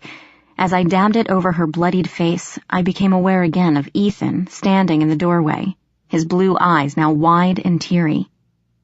Mommy slipped, he whispered, and I noticed a clear, slick puddle on the floor in front of the refrigerator. Hand trembling, I dipped a finger into the goo and sniffed. Vegetable oil? What the hell? I wiped more blood off her face and noticed a small gash on her temple, nearly invisible beneath blood and hair. Will she die? Ethan asked, and I glanced at him sharply. Though his eyes were huge and round, and tears brimmed in the corners, he sounded more curious than anything. I wrenched my gaze away from my half-brother. I had to get help. Luke was gone, so the only thing left would be to call for an ambulance. But just as I stood to get the phone, Mom groaned, stirred, and opened her eyes. My heart leapt. Mom, I said as she struggled into a sitting position, a dazed look on her face. Don't move. I'll call 911.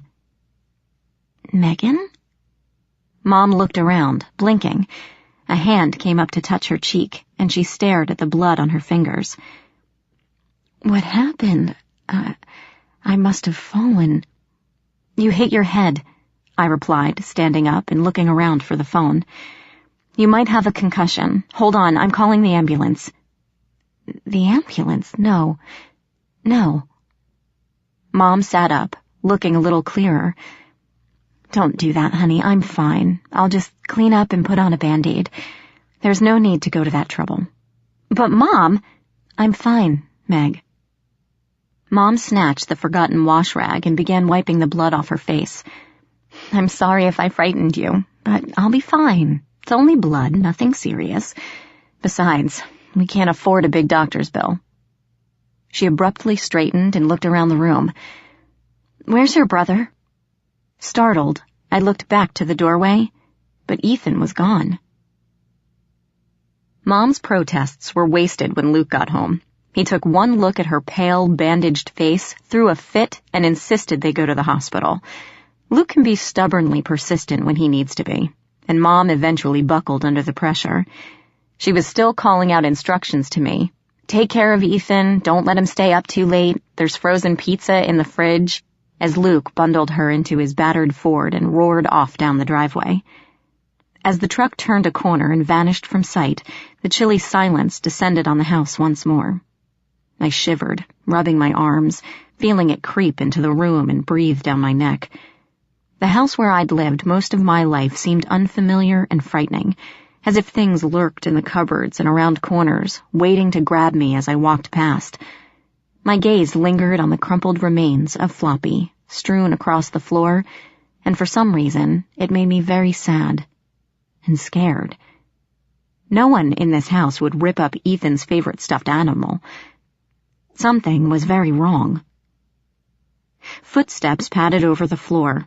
I turned to find Ethan in the doorway staring at me. He looked strange without the rabbit in his arms, and I wondered why he wasn't upset about it. I'm hungry, he announced, making me blink. Cook me something, Maggie. I scowled at the demanding tone. It's not dinner time yet, Squirt, I told him, crossing my arms. You can wait a couple hours. His eyes narrowed and his lips curled back from his teeth. For just a moment, I imagined they were jagged and sharp. I'm hungry now, he growled, taking a step forward. Dread shot through me and I recoiled. Almost immediately, his face smoothed out again, his eyes enormous and pleading. Please, Maggie, he whined. Please, I'm so hungry. He pouted, and his voice turned menacing. Mommy didn't make me food either. All right, fine. If it'll shut you up, fine. The angry words erupted from fear, and from a hot embarrassment because I was afraid. Of Ethan. Of my stupid 4-year-old half-brother. I didn't know where these demonic mood swings of his were coming from, but I hoped they weren't the start of a trend. Maybe he was just upset because of Mom's accident. Maybe if I fed the brat, he'd fall asleep and leave me alone for the night. I stalked to the freezer, grabbed the pizza, and shoved it in the oven. While the pizza cooked, I tried to clean up the puddle of vegetable oil in front of the refrigerator. I wondered how the stuff had ended up on the floor, especially when I found the empty bottle stuffed in the trash. I smelled like Crisco when I was done, and the floor still had a slick spot, but it was the best I could do. The creak of the oven door startled me. I turned to see Ethan pulling it open and reaching inside. Ethan! Grabbing his wrist, I yanked him back, ignoring his scream of protest. What are you doing, you idiot? You want to burn yourself? Hungry. Sit down, I snapped, plunking him into a dining chair. He actually tried to hit me, the little ingrate. I resisted the urge to smack him. God, you're being snotty today. Sit there and be quiet. I'll get your food in a second. When the pizza came out, he fell on it like a wild thing, not waiting for it to cool. Astonished, I could only stare as he tore through the slices like a starved dog, barely stopping to chew as he gulped it down. Soon his face and hands were smeared with sauce and cheese, and the pizza was rapidly diminished. In less than 2 minutes he had consumed it all, down to the last crumb. Ethan licked his hands, then raised his eyes to me and frowned. Still hungry. You are not, I told him, snapping out of my daze. If you eat anything else, you'll get sick. Go play in your room or something. He stared at me with a baleful expression, and it seemed that his skin grew darker, wrinkled, and shriveled beneath his baby fat. Without warning, he leaped off the chair, rushed me, and sank his teeth into my leg. Ow! Pain laced through my calf like an electrical shock. Grabbing his hair, I tried prying his teeth from my skin, but he clung to me like a leech and bit down harder. It felt like glass shards stabbing into my leg. Tears blurred my vision, and my knees almost buckled from the pain. Megan! Robbie stood inside the front door, a backpack flung over his shoulder, his green eyes wide with shock. Ethan released me, jerking his head toward the shout. Blood smeared his lips. Seeing Robbie, he hissed and, there's no other way to put it, scuttled away from us and up the stairs, vanishing from sight. I shook so hard I had to sit down on the couch. My leg throbbed, and my breath came in short, uneven gasps. Blood, bright and vivid, seeped through my jeans like an unfurling blossom. Dazed, I stared at it, numbness deadening my limbs, freezing them in shock. Robbie crossed the room in 3 strides and knelt beside me. Briskly, as if he'd done this kind of thing before, he began rolling up the cuff of one pant leg. "Robbie?" I whispered as he bent over his task, his long fingers surprisingly gentle. "What's happening? Everything's going crazy. Ethan just attacked me, like a wild dog." "That wasn't your brother," Robbie muttered as he pushed back the material, revealing a bloody mess below my knee. An oval of jagged puncture wounds marred my leg, seeping blood, and the skin around them was already purpling. Rob whistled softly. "Nasty. Wait here. I'll be right back." "Like I'm going anywhere," I replied automatically, and then his previous statement sank in. "Wait a minute. What do you mean that wasn't Ethan? Who the hell else could it be?" Rob ignored me. Walking to his backpack, he opened it and pulled out a long, green-tinted bottle in a tiny crystal cup. I frowned. Why was he going for champagne now? I was hurt, in pain, and my kid brother had turned into a monster. I was certainly not in the mood for celebrating. With the utmost care, Robbie poured the champagne into the cup and walked back, being careful not to spill a single drop. "Here," he said, giving it to me. The cup sparkled in his hand. "Drink this. Where do you keep the towels?" I took it suspiciously. "In the bathroom. Just don't use Mom's good white ones." As Rob walked off, I peered into the tiny cup. There was barely enough for a swallow. It didn't look like champagne to me. I was expecting something fizzy, white, or pink, sparkling in the glass. The liquid in the cup was a deep, dark red, the color of blood.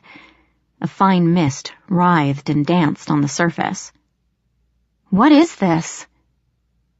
Robbie, returning from the bathroom with a white towel, rolled his eyes. "Do you have to question everything? It will help you forget the pain. Just drink it already."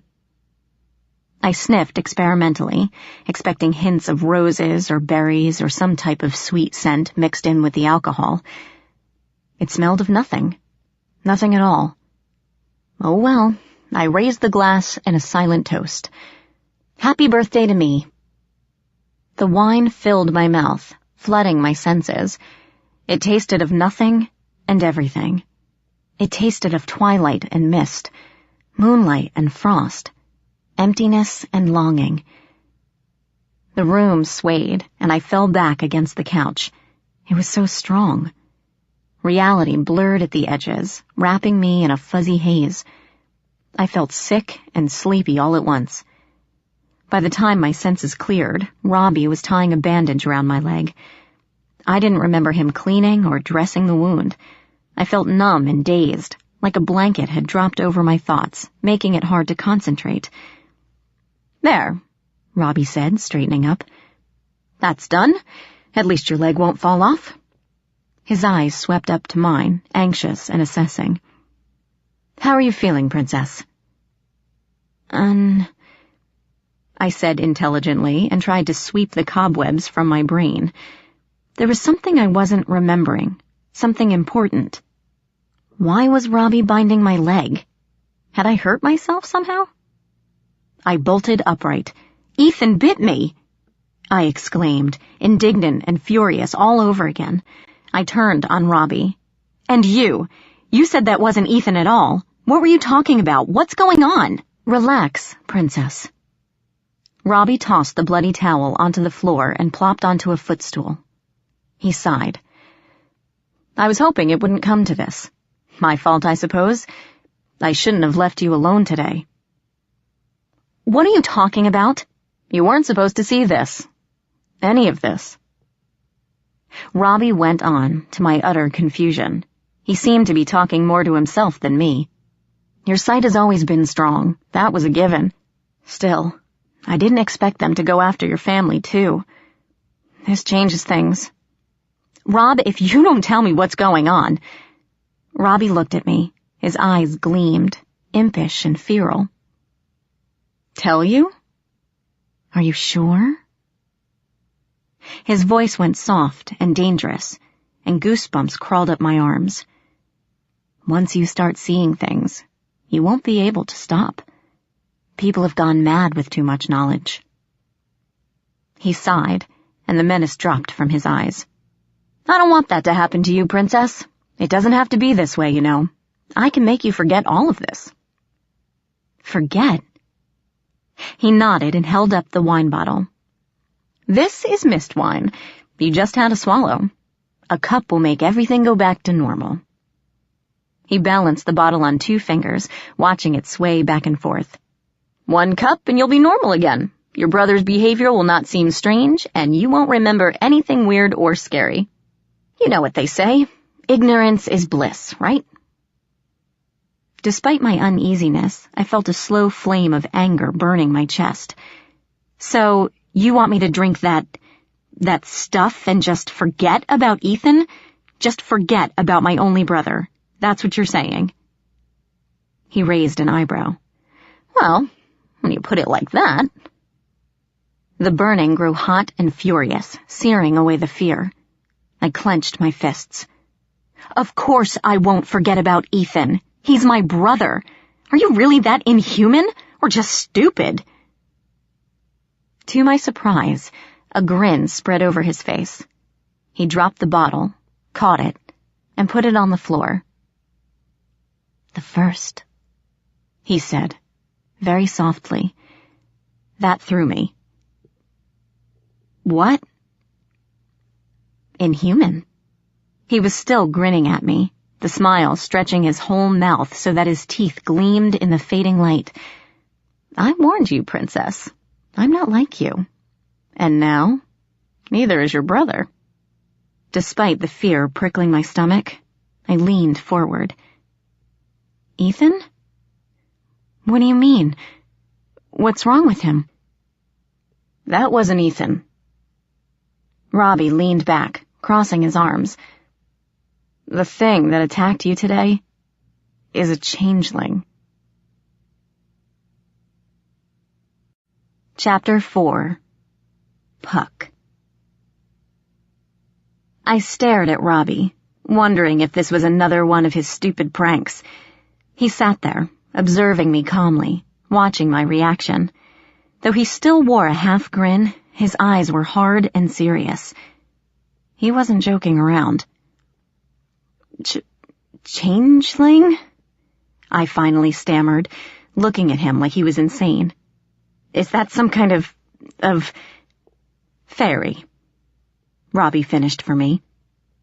A changeling is a fairy offspring that has been switched with a human child, usually a troll's or goblin's, though the fairy nobility, have been known to make the switch as well. Your brother has been replaced.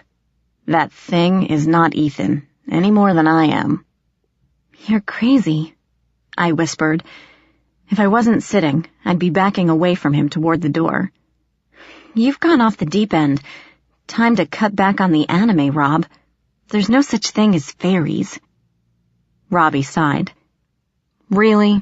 That's what you're going with? How predictable. He leaned back and crossed his arms. I thought better of you, Princess. Thought better of me? I cried, leaping off the couch. Listen to yourself. You really expect me to believe that my brother is some kind of pixie with glitter dust and butterfly wings? Don't be stupid, Rob said mildly. You have no idea what you're talking about. You're thinking Tinkerbell, which is a typical human response to the word fairy. The real fae aren't like that at all. He paused a moment. Well, except for the Piskies, of course, but that's a different story altogether. I shook my head, my thoughts spinning in several directions at once. I can't deal with this right now, I muttered and staggered away from him. I have to check on Ethan. Robbie only shrugged, leaned back against the wall, and put his hands behind his head. After one final glare at him, I rushed up the stairs and opened the door to Ethan's bedroom. It was a mess, a war zone of broken toys, books, and scattered clothes. I looked around for Ethan, but the room appeared empty, until I heard a faint scratching noise under his bed. Ethan? Kneeling down, pushing away broken action figures and snapped tinker toys, I peered into the space between the mattress and the floor. In the shadows, I could just make out a small lump huddled in the corner with his back to me. He was trembling. Ethan? I called softly. Are you all right? Why don't you come out a second? I'm not mad at you. Well, that was a lie, but I was more shaken than angry. I wanted to drag Ethan downstairs and prove that he wasn't a troll or a changeling or whatever Robbie said he was. The lump stirred a little, and Ethan's voice drifted out of the gap. Is the scary man still here? He asked in a small, frightened voice. I might have been sympathetic if my calf wasn't throbbing so much. No, I lied. He's gone now. You can come out. Ethan didn't move, and my irritation sparked. Ethan, this is ridiculous. Get out of there already, will you? I stuck my head farther under the mattress and reached for him. Ethan turned on me with a hiss, eyes burning yellow, and lunged at my arm. I jerked it back as his teeth, jaggedly pointed like a shark's, snapped together with a horrid clicking sound. Ethan snarled, his skin the ghastly blue of a drowned infant's, bared teeth shining in the darkness. I shrieked, scrabbling back, Lego blocks and tinker toys biting into my palms. Hitting the wall, I leaped to my feet, turned, and fled the room. I ran smack into Robbie, standing outside the door. He grabbed my shoulders as I screamed and started hitting him, barely conscious of what I was doing.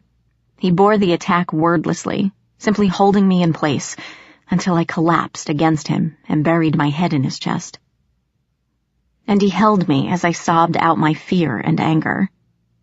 At last, the tears stopped, leaving me drained and utterly exhausted. I sniffed and backed away, wiping my eyes on my palm, shaking. Robbie still stood there quietly, his shirt damp with my tears. The door to Ethan's bedroom was shut, but I could hear faint thumps and cackling laughter beyond the door. I shivered, looking up at Robbie. Ethan is really gone? I whispered. He's not just hiding somewhere? He's really gone? Robbie nodded gravely. I looked at Ethan's bedroom door and bit my lip. Where is he now? Probably in fairyland. Stated so simply, I almost laughed from the sheer ridiculousness of it all. Ethan had been stolen by fairies and replaced with an evil doppelganger. Fairies kidnapped my brother. I was tempted to pinch myself to see if this was a twisted dream or hallucination. Maybe I had fallen into a drunken stupor on the couch. On impulse, I bit the inside of my cheek, hard. The sharp pain and taste of blood told me this was, indeed, real. I looked to Robbie, and his grave expression banished the last of my doubts. A sick feeling rose to my stomach, making me nauseous and afraid. So... I swallowed and forced myself to be calm. Okay, Ethan was kidnapped by fairies. I could deal with this. What do we do now? Robbie raised one shoulder. That's up to you, Princess. There are human families that have raised changelings as their own, though they are usually unaware of the child's true nature. Generally speaking, if you feed it and leave it alone, it will settle into its new home without too much trouble. Changelings make a nuisance of themselves at first, but most families adapt. Robbie grinned, but it was an attempt at lightheartedness rather than humor. Hopefully, your folks will think he's just going through a late terrible twos. Robbie, that thing bit me and probably made Mom slip and fall in the kitchen. It's more than a nuisance. It's dangerous. I glared at Ethan's closed door and shuddered. I want it gone. I want my brother back. How do we get rid of it? Robbie sobered. Well, there are ways of getting rid of changelings, he began, looking uncomfortable. One old method is to brew beer or cook stew in eggshells, and that will make the changeling comment on the weirdness of it. But that method was for infants who'd been switched. Since the baby was too young to speak, the parents knew that the imposter was a changeling, and the real parents had to take it back. I don't think it'll work for someone older, like your brother. Great. What's another way? The other way is to beat the changeling near to death, until the screams force the Fae parents to return the real child. Barring that, you could stick him in the oven and cook him alive. Stop. I felt sick. I can't do any of those things, Robbie. I just can't. There has to be another way. Well... Rob looked hesitant and scratched the back of his neck. The only other way is to travel into the fairylands and take him back. Bringing the real child into the home again will force the changeling to leave. But... He paused as if on the verge of saying something, only to think better of it. But what? But you don't know who took your brother. And without that knowledge, you'll just be walking in circles. And if you're wondering, walking in circles in Fairyland is a very, very bad idea. I narrowed my eyes.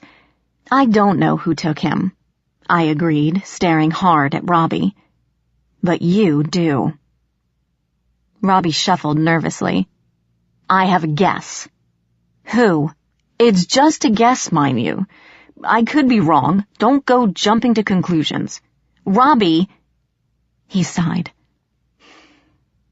The Unseelie Court. The what? The Unseelie Court, Robbie repeated.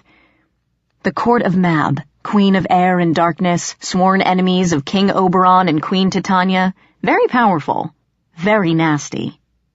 Wait. I held up my hands. Oberon? Titania? Like from A Midsummer Night's Dream? Aren't those just ancient myths? Ancient, yes, Robbie said. Myths, no. The fairy lords are immortal. Those who have songs, ballads, and stories written about them never die. Belief, worship, imagination. We were born of the dreams and fears of mortals, and if we are remembered, even in some small way, we will always exist. You keep saying we, I pointed out, as though you're one of those immortal fairies, as though you're one of them. Robbie smiled, a proud, impish smile, and I gulped. Who are you, anyway? Ah, well. Robbie shrugged, trying to look modest and failing entirely. If you've read A Midsummer Night's Dream, you might remember me.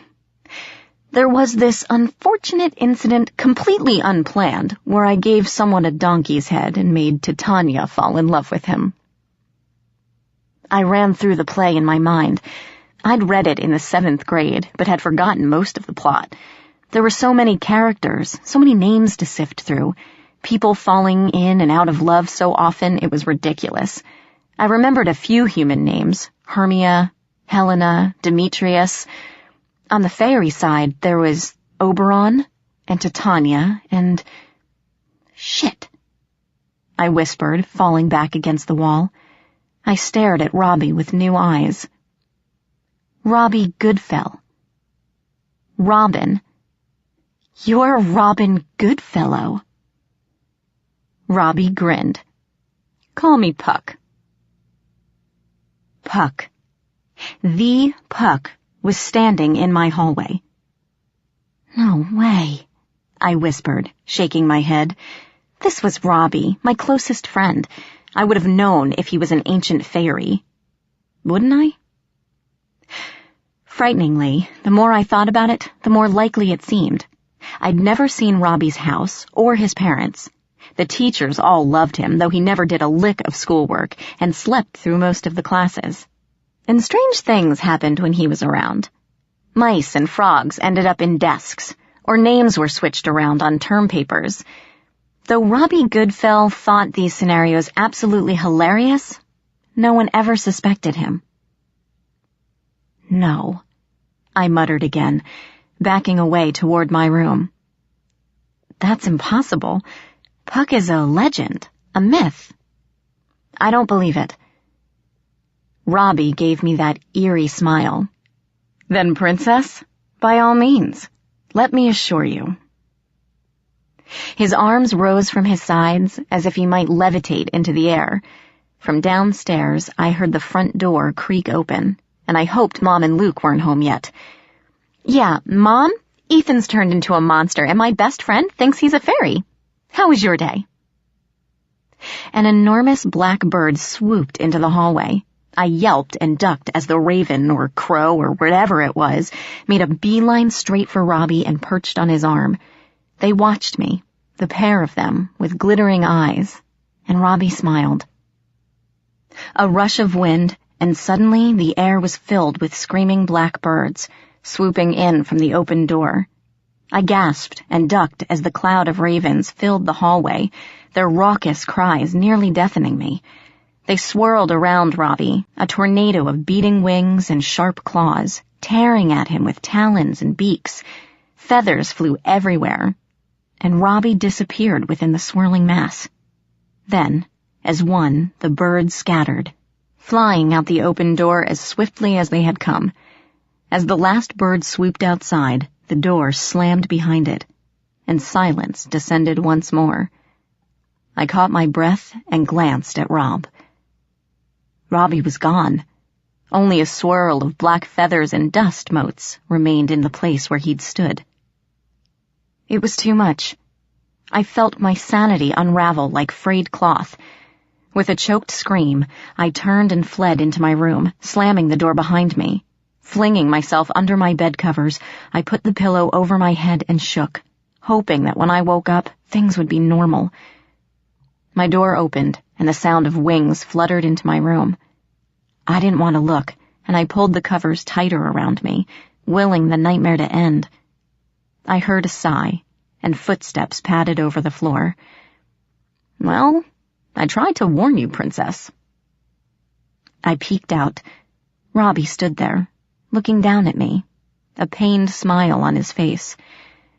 Seeing him, I felt relieved, angry, and terrified at the same time. I threw off the covers and sat up, narrowing my eyes as I stared at him. Robbie waited, hands in the pockets of his jeans, as if daring me to contradict him some more. You really are Puck? I said finally. The Puck? Like in the stories? Robbie/Puck gave a little bow. The one and only. My heart was still pounding. I took a deep breath to calm it and glared at the stranger in my room. My emotions churned. I didn't know what to feel. I settled on anger. Robbie had been my best friend for years, and he never saw fit to share his secret with me. You could have told me sooner, I said, trying not to sound hurt. I would have kept your secret. He only smirked and raised an eyebrow, infuriating me even more. Fine. Go back to Fairyland or wherever you come from. Aren't you supposed to be Oberon's jester or something? Why were you hanging around me so long? You wound me, Princess. Robbie sounded anything but hurt. And after I made up my mind to help you get your brother back. My anger vanished instantly, replaced with fear. With all the talk of fae and fairy lords, I'd nearly forgotten about Ethan. I shivered as my stomach twisted into a tight little ball. This still felt like something out of a nightmare. But Ethan was gone, and fairies were real. I had to accept that now. Robbie stood there, gazing at me expectantly. A black feather dropped from his hair, spiraling down to the bed. Gingerly, I picked it up, twirling it in my fingers. It felt solid and real. "You'll help me?" I whispered. He gave me a shrewd look, one corner of his mouth turning up. "Do you know the way into Fairy by yourself?" "No." "Then you need my help." Robbie smiled and rubbed his hands together.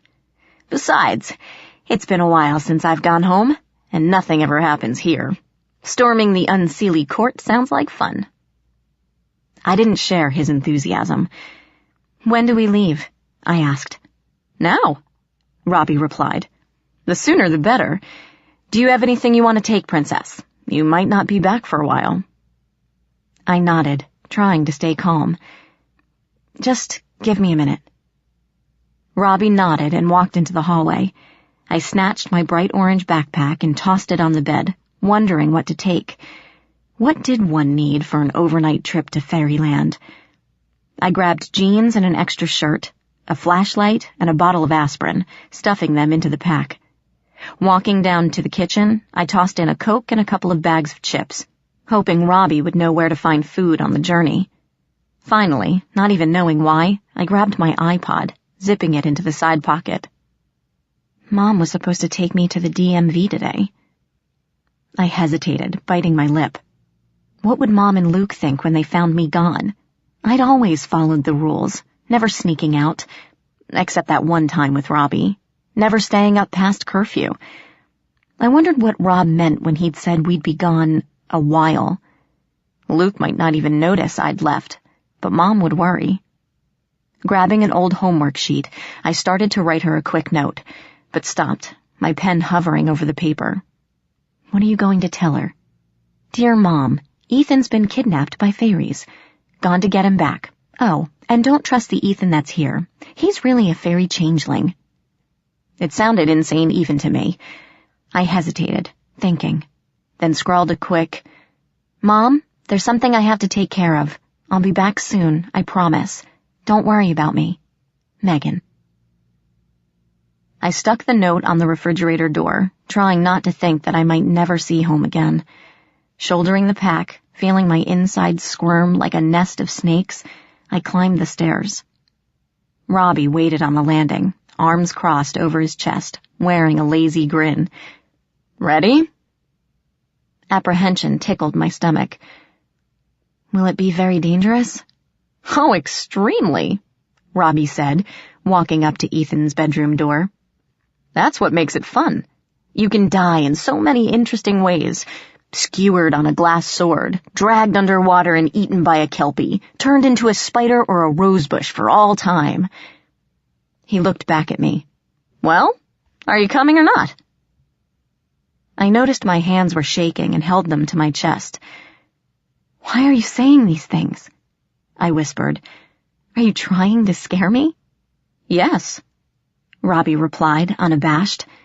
He paused at Ethan's door, one hand on the knob, and stared at me. "These are the things you're going to face, Princess. I'm giving you fair warning now. Still think you want to go? My previous offer still stands." I remembered the taste of the mist wine, the desperate longing for more, and shivered. "No," I said quickly. "I won't leave Ethan with a bunch of monsters. I've lost a father already. I won't lose a brother as well." And then something occurred to me, something that left me breathless, wondering why I didn't think of it before. Dad. My heart pounded, recalling half-remembered dreams where my father vanished beneath a pond and never resurfaced. What if he'd been kidnapped by fairies as well? I could find Ethan and my dad, and bring them both home. "Let's go," I demanded, looking Robbie in the eyes. "Come on, we've wasted enough time here. If we're going to do this, let's get it over with." Rob blinked, and a strange look passed over his face. For a moment, it seemed like he wanted to say something. But then he shook himself, like he was coming out of a trance, and the moment was gone. "All right, then. Don't say I didn't warn you." He grinned, and the gleam in his eyes grew brighter. "First things first. We have to find an entrance to the Never Never. That's Fairyland to you. It's not a place you can just walk to, and the doors are usually very well hidden. Fortunately, I have a good idea where one is lurking." He grinned, turned away, and pounded on Ethan's bedroom door. "Knock, knock!" he called in a high sing-song voice. For a moment, silence. Then came a thud and a crash, as if something heavy had been hurled at the door. "Go away," snarled the voice from within. No. That's not how the joke goes," called Rob. "I say knock knock, and you're supposed to answer with, 'Who's there?'" "Fuck off." "Nope, that's still wrong." Robbie seemed unperturbed. I, however, was horrified at Ethan's language, though I knew it wasn't him. "Here," continued Rob in an amiable voice. "I'll go through the whole thing so you'll know how to answer next time." He cleared his throat and pounded the door again. "Knock, knock," he bellowed. "Who's there?" "Puck." "Puck who?" "Puck, who will turn you into a squealing pig and stuff you in the oven if you don't get out of our way." And with that, he banged open the door.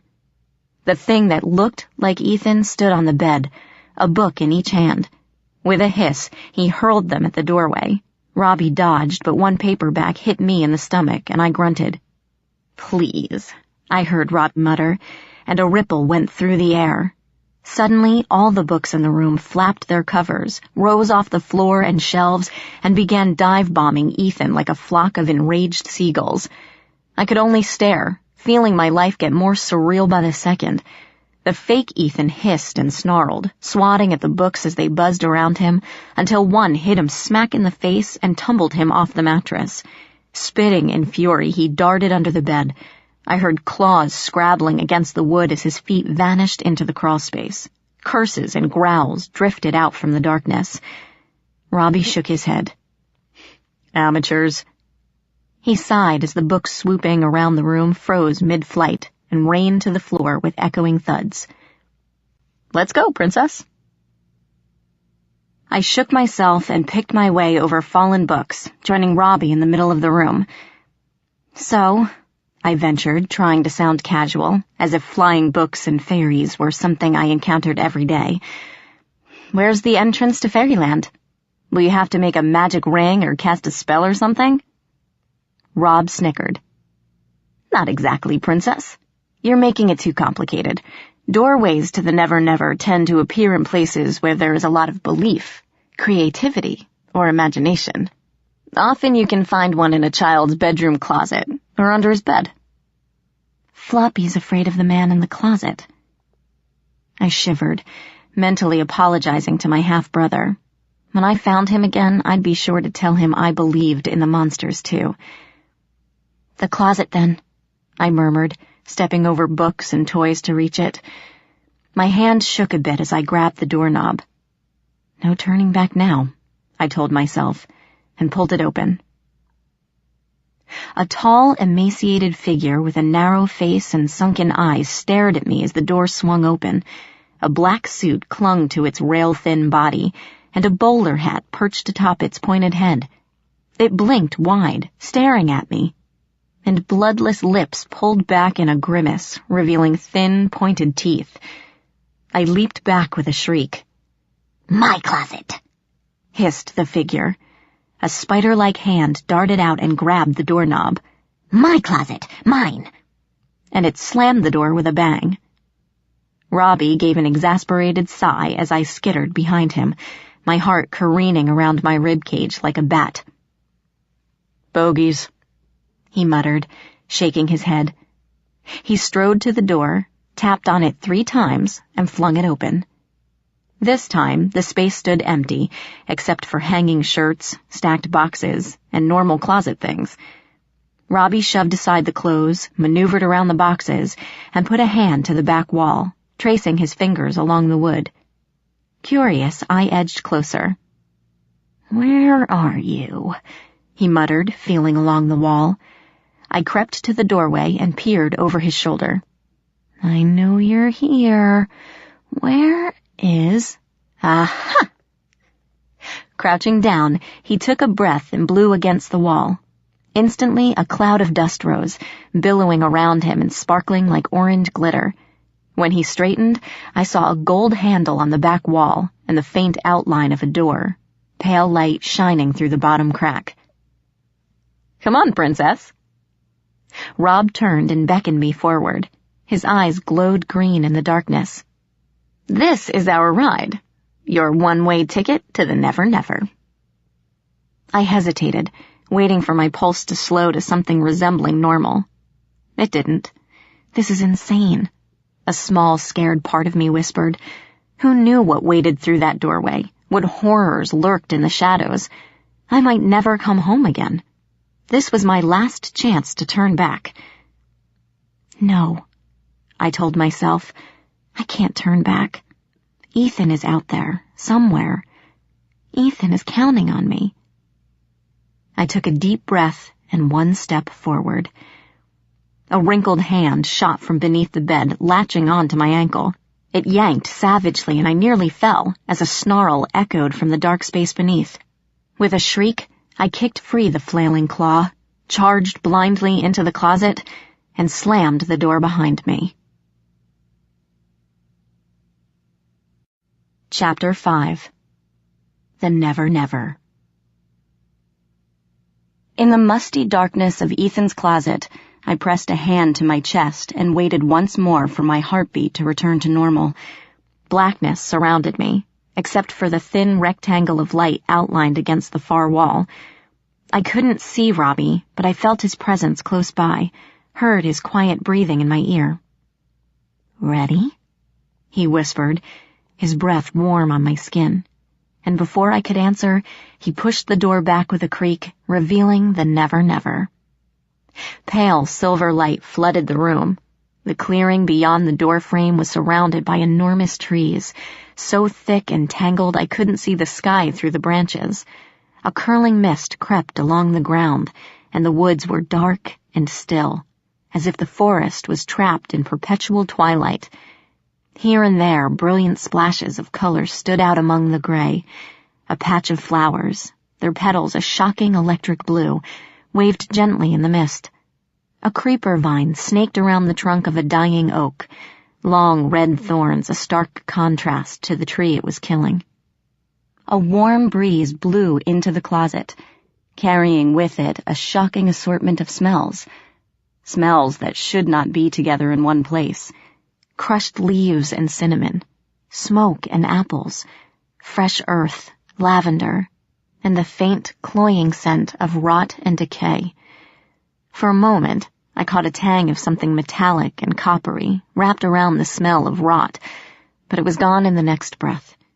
Clouds of insects swarmed overhead, and if I listened hard, I could almost imagine I heard singing.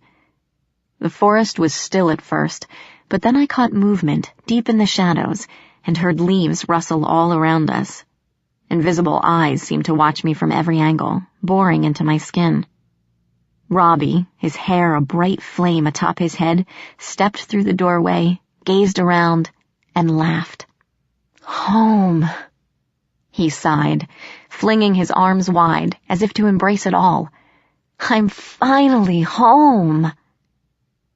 He spun in place and with another laugh fell backward into the mist like he was making a snow angel, and vanished. I gulped and took a cautious step forward. Mist swirled around my ankles like a living thing, caressing my skin with damp fingers. "Rob?"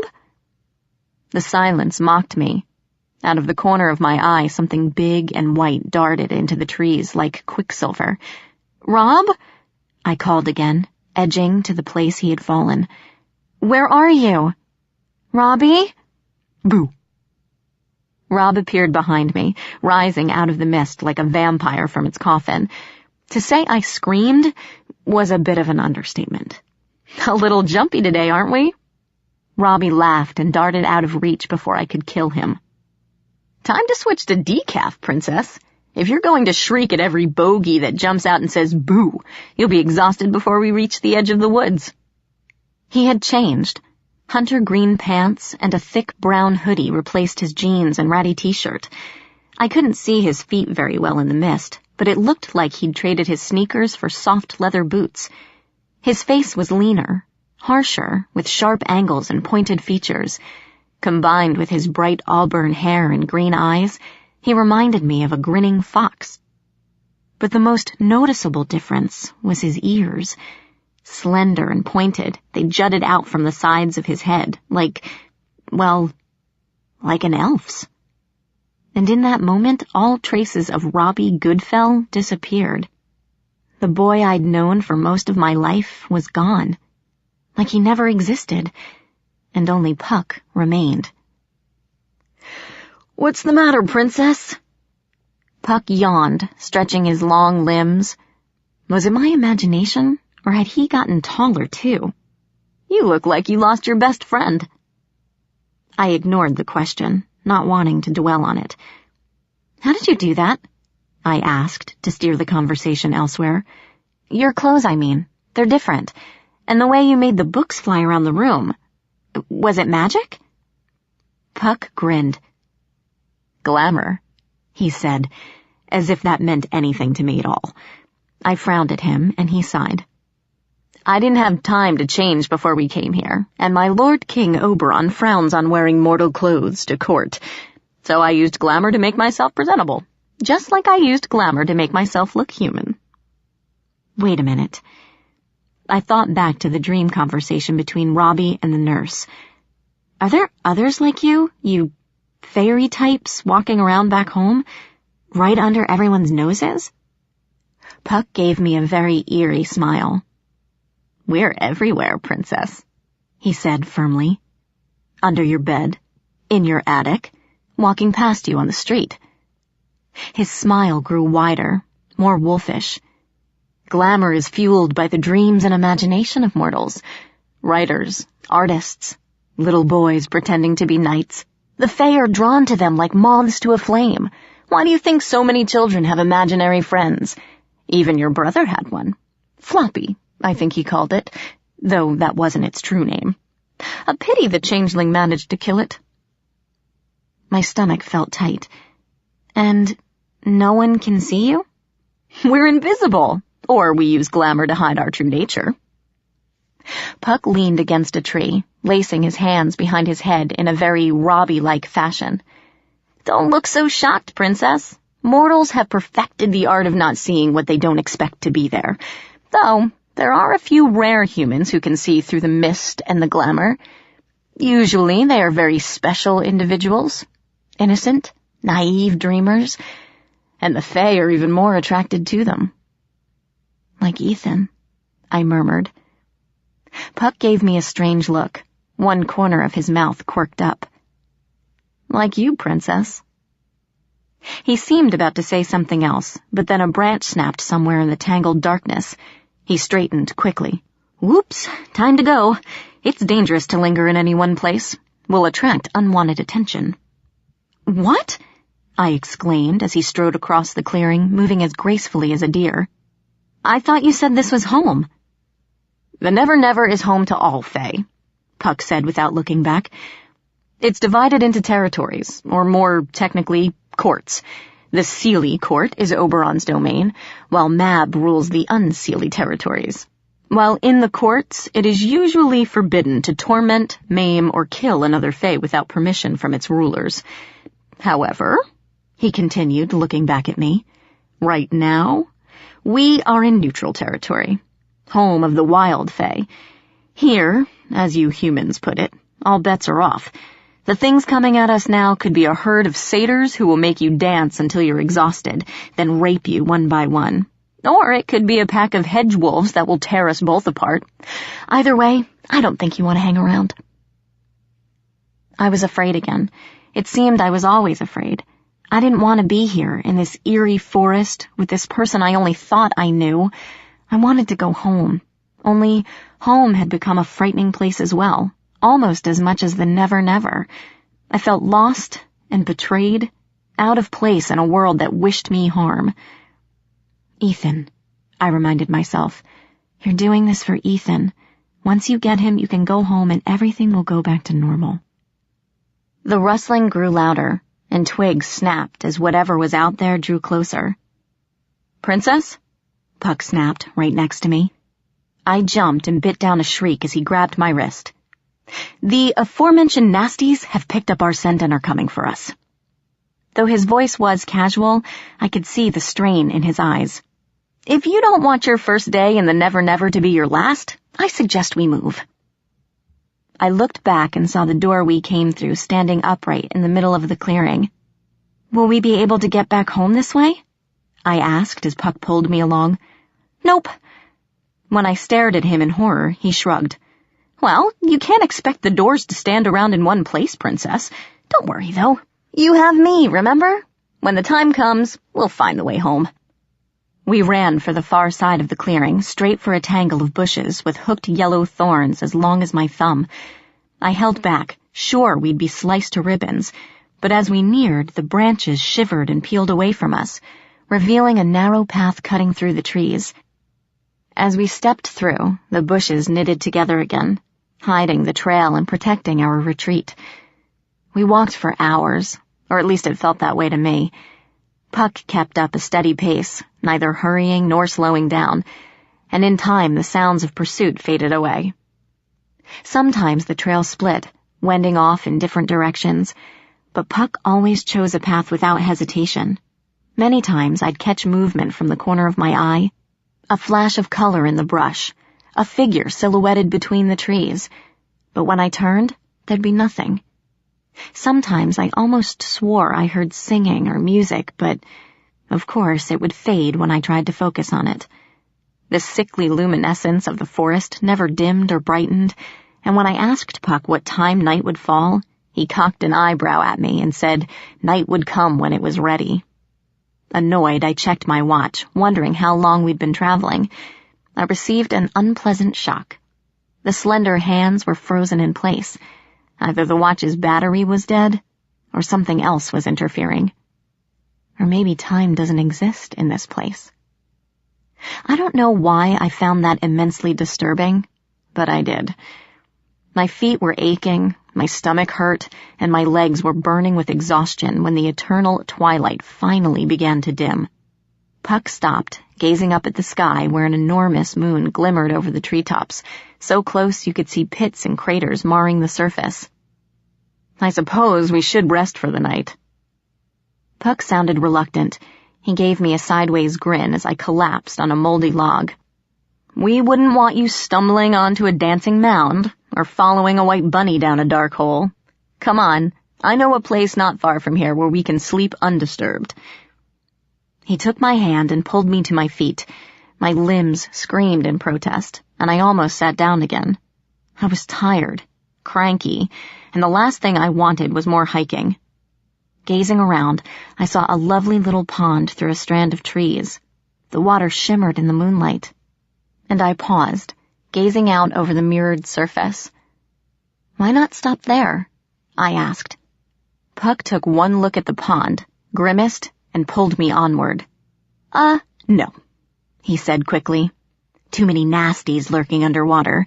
Kelpies and glassstigs and mermaids and such. Best not to risk it.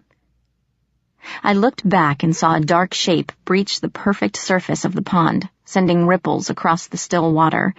The top of a horse's head, coal-black and slick like a seal, watched me with baleful white eyes. With a gasp, I hurried on. A few minutes later, we came to the trunk of a huge, gnarled tree. The bark was so knobby and rough that I could almost see faces peering out of the trunk.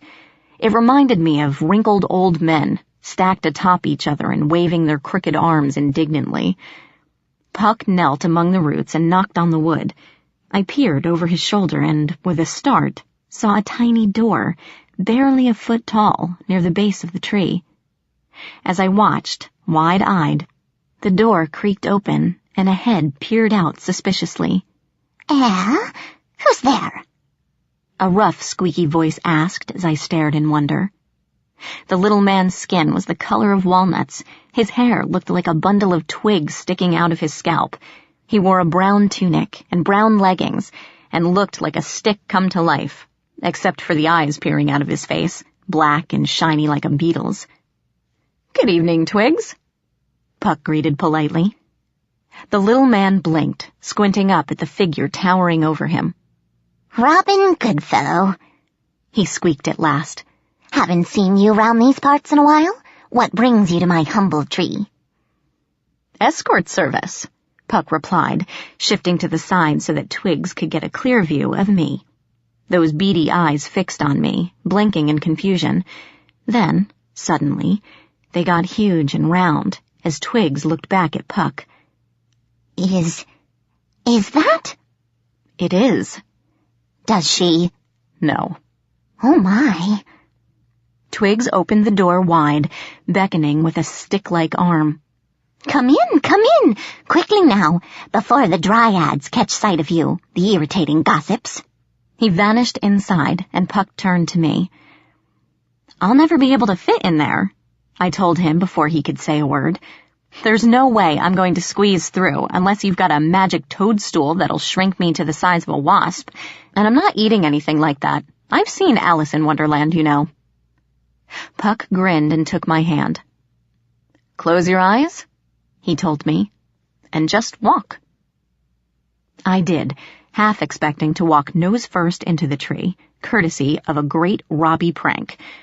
When nothing happened, I almost peeked, but thought better of it. The air turned warm, and I heard a door slam behind me when Puck said I could open my eyes again. I stood in a cozy, round room, the walls made of smooth redwood, the floor covered with mossy carpet. A flat rock on 3 stumps served as a table in the center of the room, displaying berries the size of soccer balls. A rope ladder hung on the far wall, and when my gaze followed it up, I nearly fainted. Dozens of insects crawled on the walls or hovered in the air high above us, for the trunk extended farther than I could see. Each bug was the size of a cocker spaniel, and their rear ends glowed a luminescent yellow-green. You've been renovating, Twigs, Puck said, sitting on a bundle of furs that passed for a couch. I looked closer and saw the head of a squirrel still attached to the skin, and had to look away. This place was barely a hole in the tree when I saw it last. Twigs looked pleased. He was our height now. Actually, I guess we were more his height. And up close, he smelled of cedar and moss. Yes, I've grown quite fond of it, Twigs said, walking over to the table. He picked up a knife and split a berry into thirds, arranging the pieces on wooden plates. Still, I might have to move soon. The dryads whisper to me, tell me dark things. They say parts of the wildwood are dying, vanishing more every day. No one knows what's causing it. You know what's causing it, Puck said, draping the squirrel tail over his lap. We all do. This is nothing new. No. Twig shook his head. Mortal disbelief has always taken a bit of the never, but not like this. This is different. It's hard to explain. You'll see what I mean if you go any farther. He handed us each a plate with a huge slab of red berry, half an acorn, and a pile of what looked like steamed white grubs. Despite the weirdness of the day, I was ravenous after hours of hiking. The berry wedge tasted tart and sweet, but I wasn't about to touch the maggoty-looking things and gave them all to Puck. After dinner, Twigs made me a bed of squirrel hides and chipmunk fur, and though I was mildly grossed out, I fell asleep immediately. That night I dreamed. In my dream, my house was dark and still, the living room cloaked in shadow. A brief glimpse of the wall clock pronounced it 3:19 a.m. I floated through the living room, past the kitchen, and made my way up the stairs. The door to my room was closed, and I heard Luke's grizzly bear snores coming from the master bedroom. But at the end of the hall, Ethan's door stood slightly ajar. I padded down the hallway and peeked in through the crack. A stranger stood in Ethan's bedroom. A tall, lean figure dressed in silver and black. A boy, perhaps a little older than me, though it was impossible to tell his exact age. His body was youthful, but there was a stillness to him that hinted at something far older, something incredibly dangerous. With a shock, I recognized him as the boy on the horse who had watched me through the forest that day. Why was he here now? In my house? How did he even get in? I toyed with the idea of confronting him, knowing this was all a dream, when I noticed something else, something that made my blood run cold. Thick, raven wing hair tumbled to his shoulders, not quite covering the delicate, pointed ears. He wasn't human. He was one of them. One of the Fae. Standing in my house, in my brother's bedroom. I shuddered and began to ease back down the hall. He turned then, looking right through me, and I would have gasped if I had the breath. He was gorgeous. More than gorgeous. He was beautiful. Regal beautiful. Prince of a foreign nation beautiful.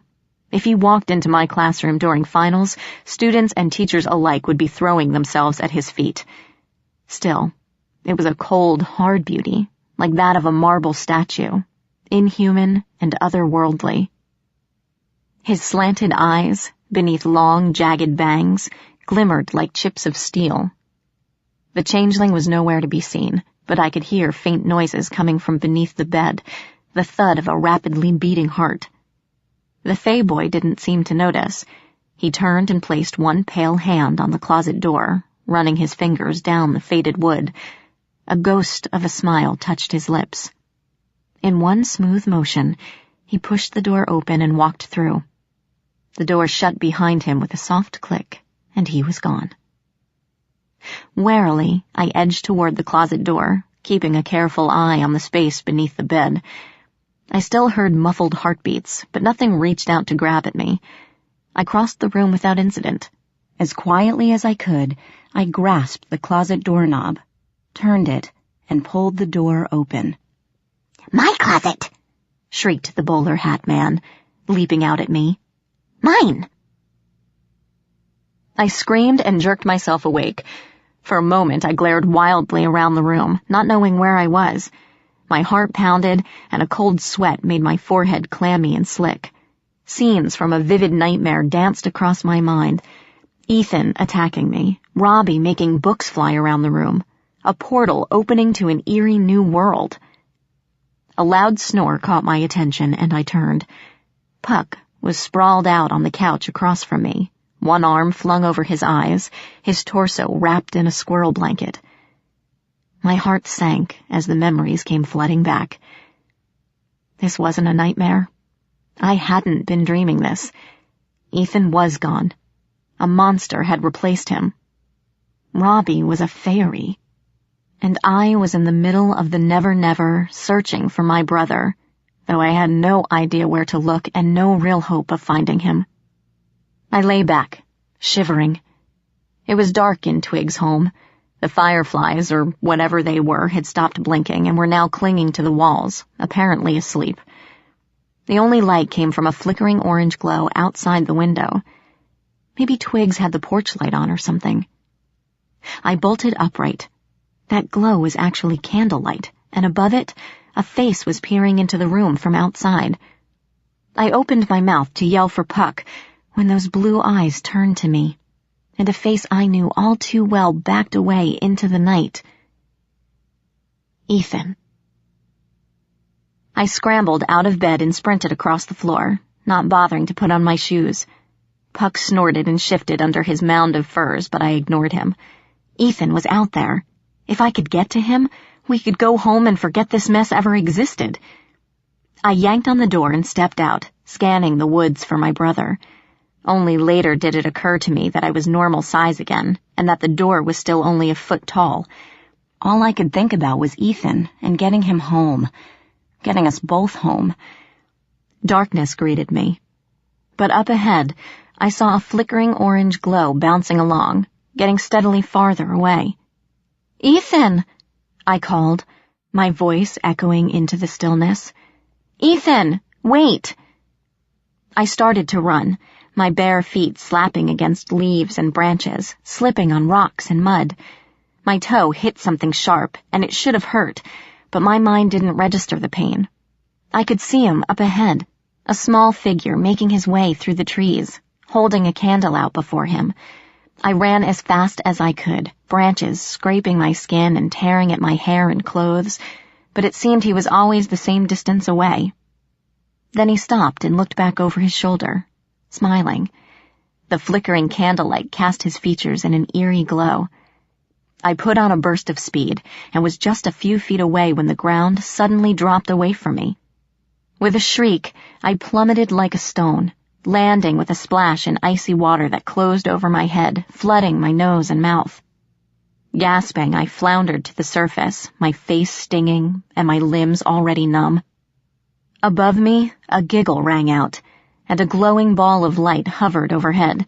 It dangled there a moment, as if enjoying my humiliation, then sped away into the trees, high-pitched laughter echoing behind it. Treading water, I gazed around. A muddy bank rose above me, slick and treacherous. There were several old trees growing out over the water, but their branches were too high for me to reach. I tried finding handholds in the bank to pull myself out, but my feet slipped in the mud, and the plants I grabbed came loose from the soil, dumping me into the lake with a noisy splash. I'd have to find another way out. And then I heard another splash, farther out, and I knew I wasn't alone. Moonlight shone upon the water, painting everything in a relief of silver and black. Except for the buzzing of insects, the night was very still. On the far side of the lake, fireflies danced and whirled above the surface, some glowing pink and blue instead of yellow. Maybe I'd only imagined I'd heard a noise. Nothing seemed to be moving except for an old log drifting toward me. I blinked and looked again. That log suddenly looked a lot like the top half of a horse's head, if a horse could swim like an alligator. And then I saw the dead white eyes, the thin shiny teeth, and panic rose up in me like a black tide. "Puck!" I screamed, scrabbling at the bank. Mud tore loose in clumps. I'd find a handhold only to slip back again. I could feel the thing draw closer. "Puck! Help me!" I looked over my shoulder. The horse thing was only a few feet away, raising its neck out of the water to expose a mouthful of needle-like teeth. "Oh, God, I'm going to die. That thing is going to eat me. Somebody help." I clawed frantically at the bank and felt a solid branch under my fingers. Grasping it, I yanked with all my strength and felt the branch lift me out of the water just as the horse monster lunged with a roar. Its wet, rubbery nose hit the bottom of my foot, jaws snapping with an evil snick. Then the branch flung me, gasping and crying, to the bank, and the horse thing sank below the surface once more. Puck found me minutes later, curled into a ball several yards from the bank, wet to the skin and shaking like a leaf. His eyes were a mix of sympathy and exasperation as he pulled me upright. "Are you all right?" He ran his hands up my arms, making sure I was still in one piece. "Still in there, Princess? Talk to me." I nodded, shivering. "I saw Ethan," I stammered, trying to make sense of it all. "I followed him, but he turned into a light and flew away, and then this horse thing tried to eat me." I trailed off. "That wasn't Ethan, was it? I was just another fairy playing with my emotions." And I fell for it. Puck sighed and led me back down the trail. "Yeah," he muttered, glancing back at me. "Wisps are like that, making you see what you want to see before leading you off the path. Though that one seemed particularly spiteful, leading you right to a kelpie's pond. I suppose I could tell you never to go off alone, but I think it'd be a waste of breath. Oh, what the hell." He stopped and whirled around, stopping me in my tracks. "Don't go off alone, Princess. Under any circumstances. Understand? In this world, you're viewed as either a plaything or a light snack. Don't forget that." "Yeah," I muttered. "Yeah, I get that now." We continued down the trail. The door in the knobby tree was gone, but my sneakers and backpack lay outside, a clear sign our welcome was over. Shivering, I slipped the shoes over my bloody feet, hating this world and everything in it, wanting only to go home. "Well," Puck said too cheerfully, "if you're done playing with the will-o'-the-wisps and kelpies, I think we should continue. Oh, but do tell me the next time you want to have tea with an ogre. I'll be sure to bring my club." I shot him a poisonous glare. He only grinned. Above us, the sky was lightening into that eerie gray twilight, silent and still as death, as we ventured deeper into the never-never. Chapter 6. The Wild Hunt. We hadn't gotten far when we came upon the patch of death in the middle of the forest. The wildwood was an eerie, quiet place, but it was still alive. Trees stood ancient and tall, plants bloomed, and splashes of vibrant color pierced the grayness, indicating life. Animals slipped through the trees, and strange creatures moved about in the shadows. You never got a clear view of them, but you knew they were there. You could feel them, watching you. Then, all of a sudden, the trees dropped away, and we stood at the edge of a barren clearing. What little grass remained was yellow and dying, sparse patches of vegetation in the rocky ground. A few trees were scattered here and there, but they were withered, twisted things, empty of leaves and blackened. From a distance, the branches glinted, jagged and sharp, like weird metal sculptures. The hot wind smelled of copper and dust. Puck stared at the dead forest for a long time. "Twigs was right," he muttered, staring at a withered tree. He made as if to touch one of the branches, but withdrew his hand with a shudder. "This isn't natural. Something is poisoning the wildwood." I reached up to touch one of the glittering branches and jerked back with a gasp. "Ouch!" Puck whirled on me. "What?" I showed him my hand. Blood welled from a slice in my finger, thin as a paper cut. "The tree. It cut me." Puck examined my finger and frowned. "Metallic trees," he mused, pulling a hanky from his pocket and wrapping it around my finger. "That's new. If you see any steel dryads, be sure to tell me so I can run away, screaming." I scowled and looked back at the tree. A single drop of blood glistened on the offending branch before dropping to the cracked earth. The twigs gleamed along their edges, as if honed to find blades. "Oberon must know about this," Puck muttered, crouching to examine a circle of dry grass. "Twigs said it was spreading, but where is it coming from?" He rose quickly and swayed on his feet, putting out a hand to steady himself. I grabbed his arm. "Are you all right?" I asked. "I'm fine, Princess." He nodded and gave me a pained smile. "A little perturbed about the state of my home, but what can you do?" He coughed and waved a hand in front of his face, as if he smelled something foul. "But this air is making me sick. Let's get out of here." I sniffed, but smelled nothing bad, just dirt and the sharp tang of something metallic, like rust. But Puck was already leaving, his brow furrowed in anger or pain, and I hurried to catch up. The howling began a few hours later. Puck stopped in the middle of the trail so abruptly that I nearly ran into him. He held up a hand, silencing me, before I could ask what was going on. I heard it then, drifting over the breeze, a chorus of chilling bays and howls echoing behind us. My heart revved up, and I inched closer to my companion. "What is that?" "A hunt," Puck replied, looking off into the distance. He grimaced.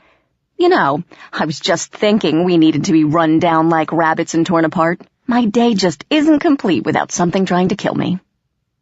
I grew cold. "Something's after us?" "You've never seen a wild hunt, have you?" Puck groaned, running his fingers through his hair. "Damn. Well, this will complicate things.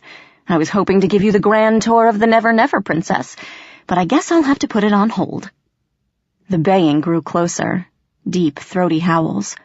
Whatever was coming at us, it was big. "Shouldn't we run?" I whispered. "You'll never be able to outrun them," Puck said, backing away. "They've got our scent now, and no mortal has ever escaped a wild hunt." He sighed and dramatically flung his arms over his eyes.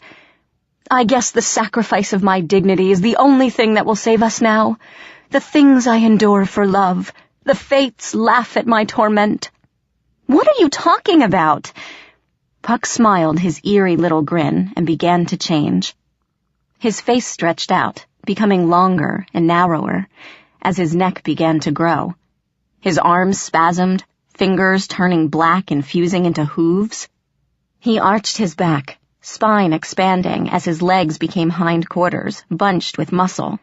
Fur covered his skin as he dropped to all fours, no longer a boy, but a sleek gray horse with a shaggy mane and tail. The transformation had taken less than 10 seconds.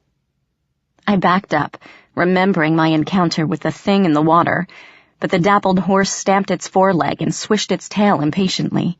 I saw its eyes, shining like emeralds through the dangling forelocks, and my fear abated somewhat. The howling was very close now, growing more and more frenzied. I ran to horse Puck and threw myself on his back, grabbing his mane to heave myself up. Despite living on a farm, I'd only been on horseback once or twice, and it took me a couple of tries to get up. Puck snorted and tossed his head, annoyed with my lack of equestrian skills. Struggling upright, I grasped the mane and saw Puck's eyes roll back at me. Then, with a half rear, we plunged into the bushes and were off. Riding bareback is not fun, especially when you have no control over your mount or where it's going. I can honestly say this was the most terrifying ride of my life. The trees flashed by in a blur, branches slapped at me, and my legs burned from gripping the horse's sides with my knees. My fingers were locked around his mane in a death grip, but that didn't keep me from sliding halfway off whenever Puck changed direction. The wind shrieked in my ears, but I could still hear the terrifying bays of our pursuers, seemingly right on our heels. I didn't dare look back. I lost track of time. Puck never slowed or grew winded, but sweat darkened his body and made my seating slick and even more terrifying. My legs grew numb, and my hands seemed to belong to somebody else. And then a huge black creature burst from the ferns to our right and lunged at the horse, snapping its jaws. It was a hound, bigger than any I'd seen, with eyes of blue fire. Puck leaped aside to avoid it and reared, nearly spilling me to the forest floor. As I screamed, one foreleg slashed out, striking the hound in the chest mid-leap, and the dog yelped as it was hurled away. The bushes exploded, and 5 more monstrous dogs spilled into the road. Surrounding us, they snarled and howled, snapping at the horse's legs and leaping back as he kicked at them. I was frozen, clinging to Puck's back, watching as those massive jaws clicked shut inches from my dangling feet. Then, through the trees, I saw him. A lean figure on a huge black horse. The boy from my dream, the one I saw from the bus that day. His cruel, angelic face wore a smile as he drew back a large bow, an arrow glistening at the tip. "Puck!" I screeched, knowing it was already too late. "Look out!" The leaves above the hunter rustled, and then a large branch swept down, striking the boy in the arm just as he released the string. I felt the hum as the arrow zipped past my head and lodged into a pine tree. A spiderweb of frost spread out from where the arrow hit, and Puck's equine head whipped toward the source. The hunter fit another arrow in the string, and with a shrill whinny, Puck reared and leaped over the dogs, somehow avoiding their snapping teeth. When his hooves struck dirt again, he fled, the hounds barking and snapping at his heels. An arrow whistled past, and I looked back to see the other horse pursuing us through the trees, its rider reaching back for another shot. Puck snorted and switched directions, nearly unseating me, plunging into a deeper part of the forest. The trees here were monsters, and grew so close together that Puck had to swerve and weave around them. The hounds fell back, but I still heard their bays and occasionally caught a glimpse of their lean black bodies hurtling through the undergrowth. The rider had disappeared, but I knew he still followed, his deadly arrows ready to pierce our hearts. As we passed under the boughs of an enormous oak, Puck skidded to a halt, then bucked so violently that I flew off his back, my hands torn from his mane. I soared over his head, my stomach in my throat, and landed with a jarring impact in a crossbeam of connecting branches. My breath exploded from my lungs, and a stab of pain shot through my ribs, bringing tears to my eyes. With a snort, Puck galloped on, the dogs following him into the shadows. Moments later, the black horse and rider passed under the tree. He slowed for a chilling heartbeat, and I held my breath, sure he would look up and see me. Then the excited howl of one of the dogs rang through the air, and he spurred his horse onward, following the hunt into the trees. In a moment, the sounds had faded. Silence fell through the branches, and I was alone. "Well," someone said very close by, "that was interesting." Chapter 7. Of Goblins and Grimalkin. I didn't scream this time, but came very close. As it was, I nearly fell out of the tree. Hugging a branch, I looked around wildly, trying to determine the owner of the voice, but I glimpsed nothing but leaves and sickly gray light shining through the branches. "Where are you?" I gasped. "Show yourself." "I am not hiding, little girl." The voice sounded amused. "Perhaps if you open your eyes a bit wider, like this." Directly in front of me, not 5 feet away, a pair of saucer-like eyes opened up out of nowhere, and I stared into the face of an enormous gray cat. "There," it purred, regarding me with a lazy yellow gaze. Its fur was long and wispy, blending perfectly into the tree and the entire landscape. "See me now?" "You're a cat," I blurted stupidly, and I swore it arched a brow at me. "In the crudest sense of the word, I suppose you could call me that." The feline rose, arching its back, before sitting and curling its plumed tail around its legs. Now that my shock was fading, I realized the cat was a he, not an it.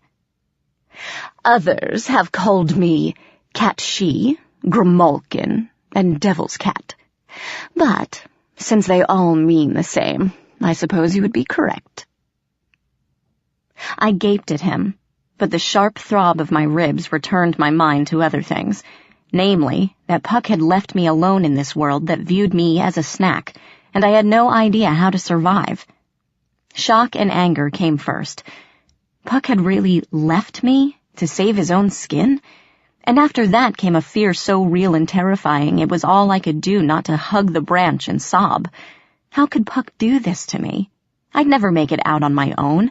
I'd end up as dessert for a carnivorous horse monster, torn apart by a pack of wolves, or hopelessly lost for decades, because I was sure time had ceased to exist and I'd be stuck here forever. I took a deep breath, forcing myself to be calm. No, Robbie wouldn't do that to me, I'm sure of it. Perhaps he ditched me to lead the hunt away, to make sure the hunt followed him and left me alone. Maybe he thought he was saving my life. Maybe he had saved my life. If that was the case, I hoped he came back soon. I didn't think I would get out of the never-never without him. Grimalkin, or whatever his name was, continued to observe me as if I was a particularly interesting insect.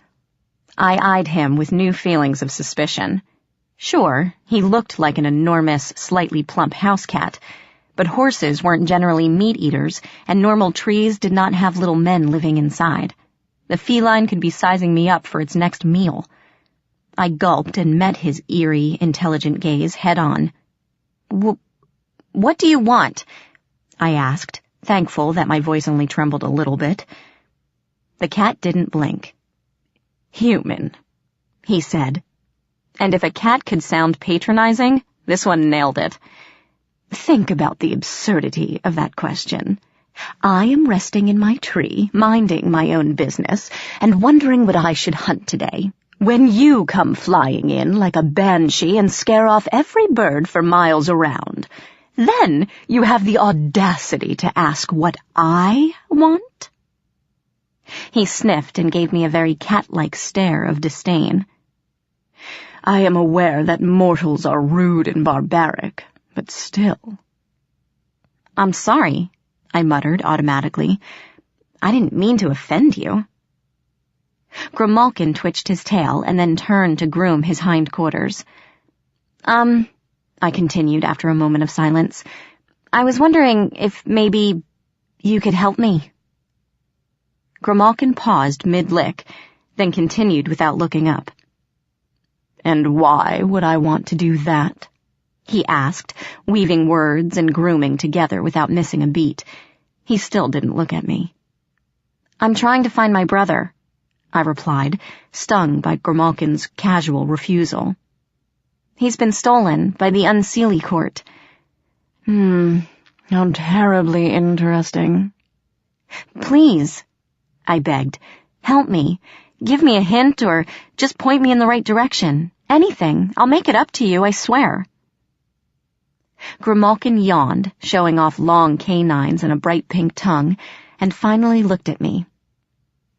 Are you suggesting I do you a favor? Yes, look, I'll pay you back somehow, I promise. He twitched an ear, looking amused. Be careful throwing those words around so casually, he warned. Doing this will put you in my debt. Are you sure you wish to continue? I didn't think about it.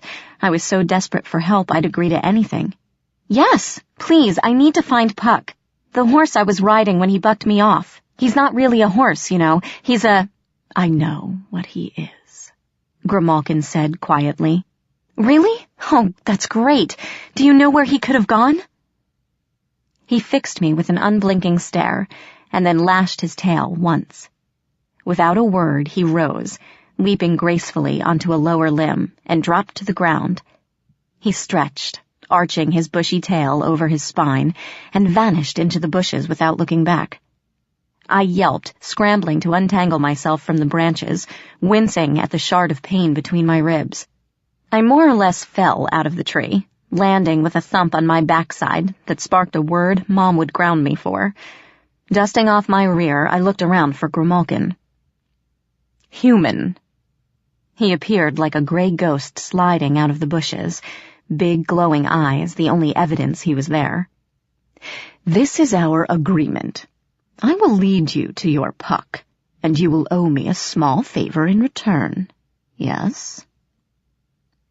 Something about the way he said agreement caused my skin to prickle, but I nodded. Very well, then. Follow me, and do try to keep up. Easier said than done. If you've ever tried following a cat through a dense forest filled with briars, bushes, and tangled undergrowth, you'll know how impossible it is. I lost track of the times Grimalkin vanished from sight, and I'd spent a few heart-pounding minutes searching for him, hoping I was going the right way. I always felt a desperate relief when I'd finally catch a glimpse of him slinking through the trees ahead, only to go through the same thing minutes later. It didn't help that my mind was occupied with what could have happened to Puck. Was he dead, shot down by the dark Fey boy and ripped apart by the hounds? Or had he really fled, already resolved that he wasn't coming back for me, and I could take my chances on my own? Fear and anger welled, and my sullen thoughts shifted to my present guide. Grimalkin seemed to know the path we should take, but how did he know where Puck would be? Why should I trust him? What if the devious feline was leading me into some sort of trap? As I was entertaining these bleak thoughts, Grimalkin disappeared again. Damn it, I'm going to tie a bell around the stupid thing's neck if it doesn't stop that. The light was fading, and the forest was even more gray. I stopped and squinted at the bushes, searching for the elusive feline. Up ahead, the bushes rustled, which surprised me. Grimalkin had been completely silent up until now. Human, whispered a familiar voice somewhere above me. Hide. What? I said, but it was too late. Twigs snapped, bushes parted, and a slew of creatures spilled into view. They were short, ugly things standing 2 or 3 feet high, with knobby yellow-green skin and bulbous noses. Their ears were large and pointed. They wore tattered clothing and carried bone-tipped spears and yellow claws. Their faces were mean and cruel, with beady eyes and mouths full of broken, jagged teeth. For a moment, they stopped, blinking in surprise. Then the whole pack of them screeched and swarmed forward, jabbing at me with their spears. What is it? What is it? Snarled one as I cringed away from the stabbing points. Laughter and jeers filled the air as they surrounded me. It's an elf, hissed another, giving me a toothy leer. An elf that's lost its ears, maybe. No, a goat girl, cried yet a third. Good eatin' them. She ain't no goat, Cretin. Look it, she ain't got no hooves. I trembled and looked around for an escape route, but wherever I turned, those sharp bony points were thrust at me. Take her to the chief, someone suggested at last. The chief'll know what she is, and if she's safe to eat. Right, the chief'll know. A couple of them rushed me from behind, and I felt a blow to the back of my knees. With a shriek, I collapsed, and the whole pack of them swarmed me, hooting and hollering. I screamed and kicked, flailing my arms, thrashing under the weight of the creatures. A few went flying into the bushes, but they bounced up with shrill cries and pounced on me again. Blows rained down on me. Then something struck me behind the head, making lights explode behind my eyes, and I knew nothing for a time. I woke with the mother of all headaches, doing a jig inside my skull. I was in a sitting position, and something that felt like broom handles pressed uncomfortably into my back. Groaning, I probed around my skull, searching for anything cracked or broken. Except for a massive lump just above my hairline, everything seemed to be intact. When I was sure I was still in one piece, I opened my eyes, and I regretted it immediately. I was in a cage, a very small cage, made of branches lashed together with leather bindings. There was barely enough room for me to raise my head, and when I moved, something sharp poked me in the arm, drawing blood. I looked closer and saw that many of the branches were covered in thorns about an inch long. Beyond the bars, several mud huts sat in no particular arrangement around a large fire pit. The squat, ugly little creatures scampered to and fro around the camp, fighting, arguing, and gnawing on bones. A group of them sat around my backpack, pulling things out one by one. My extra clothes they just tossed in the dirt, but the chips and the bottle of aspirin they immediately ripped open, tasted, and squabbled over. One managed to open the soda can and spray fizzy liquid everywhere, to the angry shrieks of his companions. One of them, shorter than its fellows, and wearing a muddy red vest, saw that I was awake. With a hiss, it scuttled up to the cage and thrust its spear through the bars. I cringed back, but there was nowhere to go. The thorns stung my flesh as the spear jabbed me in the thigh. "Ouch! Stop it!" I cried, which only encouraged it further. Cackling, it poked and prodded me until I reached down and grabbed the head of the spear. Snarling and cursing, the creature tried yanking it back, and we held a ridiculous tug of war until another goblin saw what we were doing. It rushed up and stabbed me through the bars on the opposite side, and I released the spear with a yelp. "Greer, Tig, stop poking the meat," snapped the second, taller creature. "Ain't no good if all the blood runs out." "Pa, I was just making sure it was tender is all," the other snorted and spit on the ground, then glared at me with greedy red eyes. "Why we waiting about? Let's just eat it already. The chief ain't back yet." The taller creature looked at me, and to my horror, a long string of drool dripped down its chin. "He has to make sure the thing is safe to eat." They gave me a last longing glare, then stomped back to the fire pit, arguing and spitting at each other. I drew my knees to my chest and tried to control my shaking. "If you are going to cry, please do it quietly," murmured a familiar voice at my back. "Goblins can smell fear. They will only torment you more if you give them a reason." "Grimalkin?"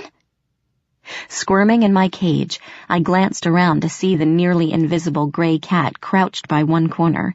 His eyes were narrowed in concentration, and his long, sharp teeth were chewing at one of the leather bindings. "Idiot, do not look at me," he spat, and I quickly glanced away. The cat growled, tugging on one of the bars. "Goblins are not very smart, but even they will notice if you start talking to nobody. Just sit tight, and I will have you out of here in a minute." "Thank you for coming back," I whispered, watching two goblins fight over some unfortunate beast's rib cage. The quarrel ended when one goblin bashed the other over the head with a club and scampered off with its trophy. The other goblin lay stunned for a moment, then leaped to its feet in pursuit. Grimalkin sniffed and began chewing the bindings again. "Do not put yourself even more in debt," he said around a mouthful of leather. "We have already made a contract. I agreed to take you to Puck, and I always keep my end of the bargain. Now, shut up, so I can work." I nodded and fell silent, but suddenly there was a great cry in the goblin camp. Goblins leaped to their feet, hissing and scuttling about, as a large creature sauntered out of the forest into the middle of the encampment. It was another goblin, only bigger, broader, and meaner looking than its fellows.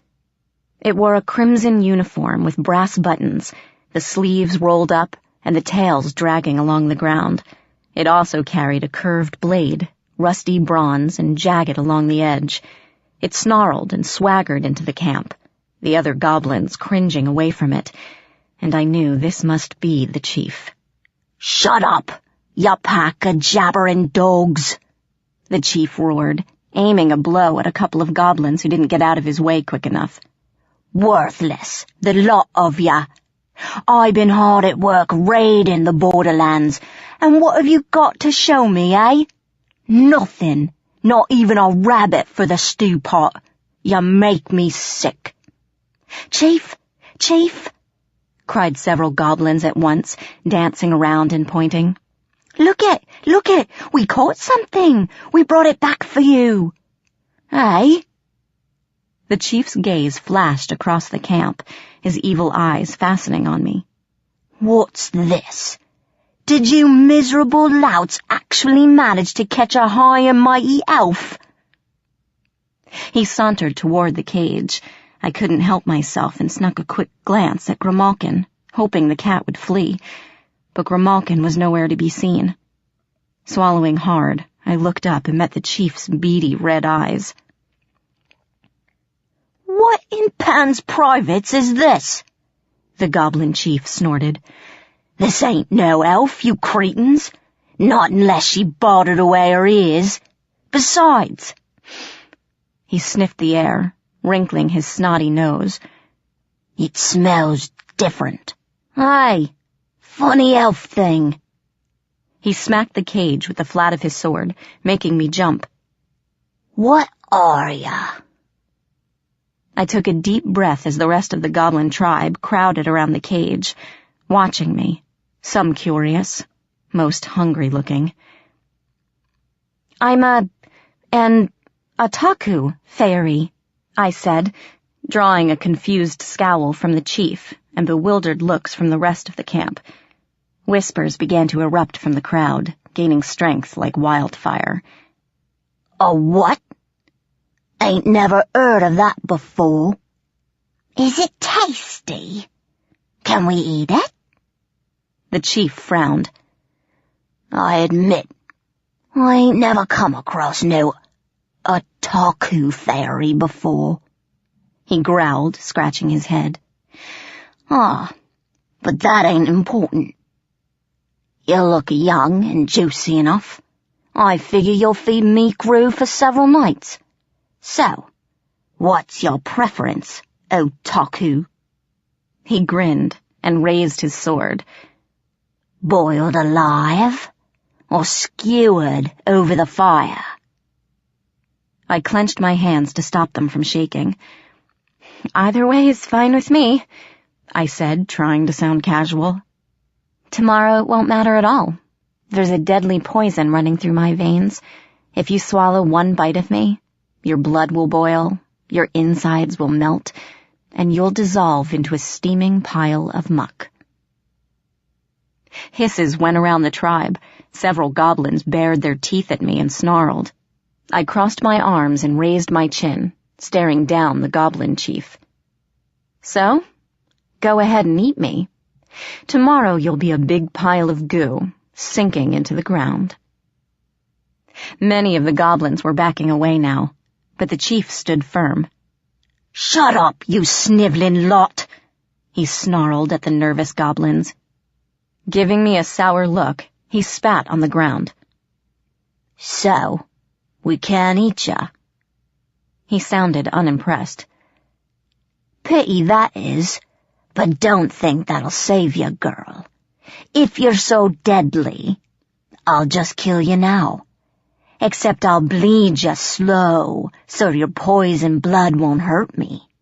Then I'll skin ya and hang your hide on me door and use your bones for arrowheads. As me grandmother always said, waste not. Wait, I cried as he stepped forward, raising his sword. It would be a shame for me to go to waste like that, I stammered as he glared at me with suspicious eyes. There is a way to purify the poison from my blood so that I'm safe to eat. If I'm going to die anyway, I'd rather be eaten than tortured.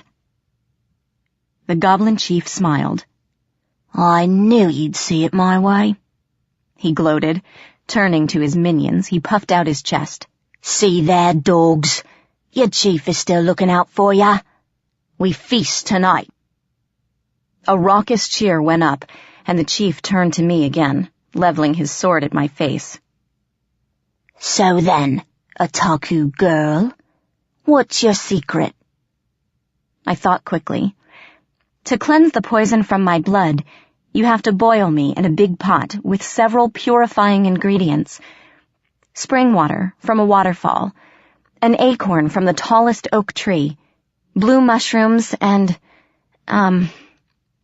Don't tell me you forgot, the chief said in a menacing tone, and poked the sword tip through the bars of the cage. Maybe I can help you remember. Pixie dust, I blurted desperately, making him blink. From a live pixie, I added. Not dead. If it dies, the recipe won't work. I prayed that there were pixies in this world. If not, I was as good as dead. Huh. The chief grunted and turned to the waiting tribe. All right, louts, you heard it. I want those ingredients back here before dawn. Anyone who don't work, don't eat. Now get moving. The tribe scattered, hissing, jabbering, and cursing at one another. They vanished into the forest until only one guard remained, leaning on a crooked spear. The chief eyed me warily and pointed his sword through the bars. Don't think you can trick me by giving false ingredients, he threatened. I plan to cut off your finger, toss it in the stew, and have one of me mates taste it. If he dies, or melts into a puddle, it'll be a long, slow death for you. Understand? Chilled, I nodded. I knew none of the goblins would die because my claim of poison and the recipe for the stew was, of course, completely bogus. Still, I wasn't thrilled about losing one of my fingers. Terrified would be a better word. The chief spat and looked around the near-deserted campsite. Bah! None of them dogs will know how to catch a pisky, he muttered, scratching his ear. They'd probably eat the damn thing if they caught it. Arg, I'd better find one myself. Bugrat. A few yards away, the lone guard snapped to attention. Chief? Keep your eye on our dinner, the chief ordered, sheathing his sword. If it tries to escape, cut off its feet. You got it, Chief. I'm going hunting. The chief shot me one last warning glare, then bounded off into the undergrowth. That was clever, Grimalkin murmured, sounding reluctantly impressed. I nodded, too breathless to answer. After a moment, the sound of chewing recommenced. It took a while, during which time I chewed my lip, wrung my hands, and tried not to ask how Grimalkin was doing every 20 seconds. As the minutes stretched, I cast anxious glances at the trees and the forest, expecting the chief or the goblin horde to come bursting through. The lone guard stalked the perimeter of the camp, shooting me an evil look as it walked by and triggering Grimalkin's vanishing act. Finally, on the 8th or 9th circle, Grimalkin's voice floated up after the guard had passed. There. I think you can get through now. I wiggled around as best I could. Peering at the bars, I saw that several of the bindings were chewed in half, testament to Grimm's strong jaws and sharp teeth.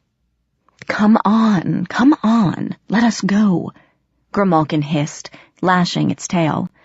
You can gawk later. They are coming back. Bushes rustled around me, and harsh laughter filled the air, getting closer. Heart pounding, I grasped the bars, being careful to avoid the thorns, and pushed. They resisted me, held in place by interlocking branches, and I shoved harder. It was like trying to push through a heavy briar patch. The bars shifted a bit, teasing me with freedom, but stubbornly gave little ground.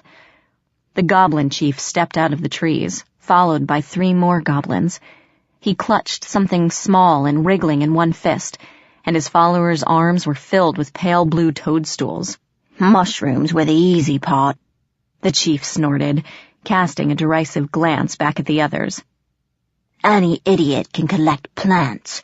If I'd left these dogs to catch a pisky, we'd be nothing but bones before— He stopped, and his gaze snapped to me. For a moment, he stood there, blinking. Then his eyes narrowed, and he clenched his fists. The creature in his grasp gave a high-pitched squeal as the goblin crushed the life from it and flung it to the ground. With a roar of outrage, the chief drew his sword. I screamed and shoved on the cage as hard as I could. With a great snapping of twigs and thorns, the back of the cage came loose, and I was free. "Run!" Grimalkin yelled, and I didn't need encouragement. We bolted into the forest, the enraged cries of the goblins on our heels. Chapter 8. Moonlit Grove. I tore through the forest, branches and leaves slapping at my face, following Grimalkin's shadowy form as best I could.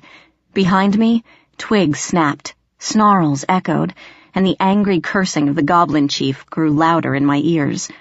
My breath rasped in my chest, my lungs burned, but I forced my legs to keep moving, knowing that if I stumbled or fell, I would die. "This way!" I heard Grimalkin shout, darting into a patch of bramble. "If we can get to the river, we will be safe. Goblins cannot swim." I followed him into the briars, bracing myself for thorns tearing at my flesh and ripping at my clothes.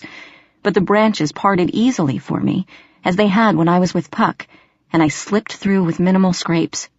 As I exited the bramble patch, a great crashing noise echoed behind me, followed by loud yelps and swearing. It seemed the goblins weren't finding the path as easy to navigate, and I thanked whatever forces were at work as I continued on.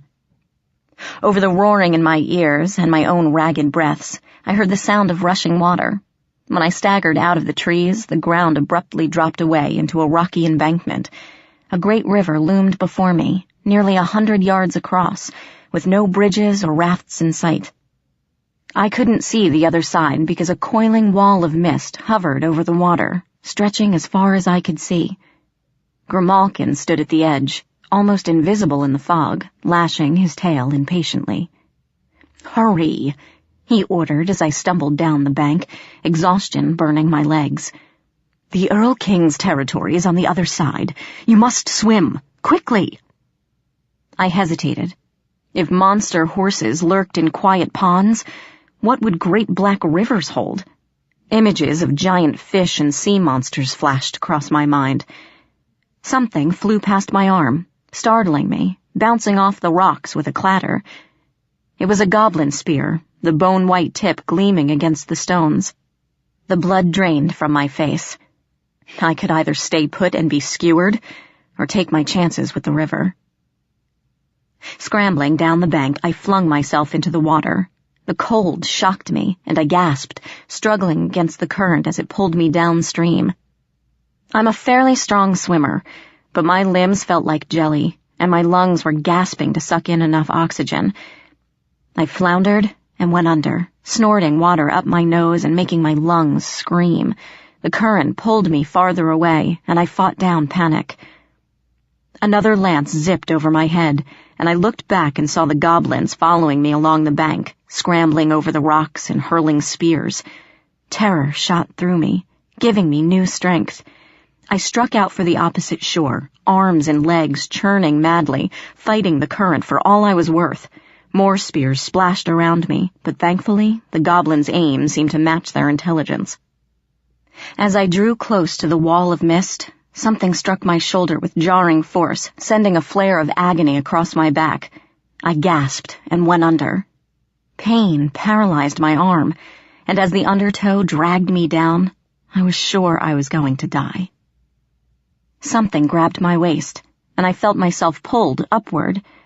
My head broke water, and I gasped air into my starving lungs, fighting the blackness on the edge of my vision. As my senses returned, I realized someone was pulling me through the water, but I could see nothing around me because of the mist.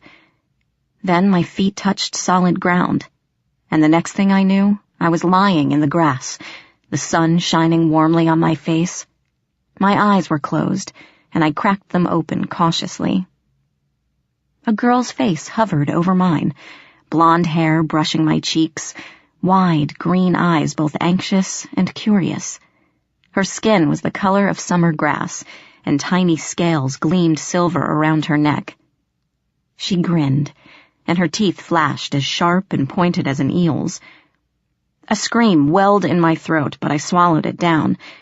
This girl had just saved my life, even if it meant she wanted to eat me herself. It would be rude if I just shrieked in her face, plus any sudden moves might spark an aggressive feeding frenzy. I couldn't show any fear. With a deep breath, I sat up, wincing as a bolt of pain lanced through my shoulder. Hello, I stammered, watching her sit back and blink. I was surprised that she had legs instead of a fishtail, though webbing spanned her fingers and toes, and her claws were very, very sharp. A small white dress clung to her body, the hem of it dripping wet. I'm Megan. What's your name? She cocked her head, reminding me of a cat that couldn't decide whether to eat the mouse or play with it. You're funny looking, she stated, her voice rippling like water over rocks. What are you? Me? I'm human. The moment I said it, I wished I hadn't. In the old fairy tales, which I was remembering more and more of, humans were always food, playthings, or a tragic love interest. And, as I was quickly discovering, the inhabitants here had no qualms about eating a speaking, sentient creature. I held the same rung on the food chain as a rabbit or a squirrel. It was a scary, rather humbling thought. Human? The girl cocked her head the other way. I caught a glimpse of pink gills under her chin. My sisters told me stories of humans. They said they sometimes sing to them to lure them underwater. She grinned, showing off her sharp, needle teeth. I've been practicing. Want to hear? No, she certainly does not. Grimalkin came stalking through the grass, bottle-brush tail held high in the air. The feline was soaked, water dripping off his fur in rivulets, and he did not look pleased. Shoo! He growled at the girl, and she drew back, hissing and baring her teeth. Grimalkin seemed unimpressed. Go away. I am in no mood to play games with nixies. Now get. The girl hissed once more and fled, sliding into the water like a seal. She glared at us from the middle of the river, then vanished in a spray of mist. Irritating sirens, Grimalkin fumed, turning to glare at me, eyes narrowed. You did not promise her anything, did you? No, I bristled. I was happy to see the cat, of course, but didn't appreciate the attitude. It wasn't my fault the goblins were chasing us. You didn't have to scare her off, Grim. She did save my life. The cat flicked his tail, spraying me with drops. The only reason she pulled you out of the river was curiosity. If I had not come along, she would have either sung you underwater to drown, or she would have eaten you.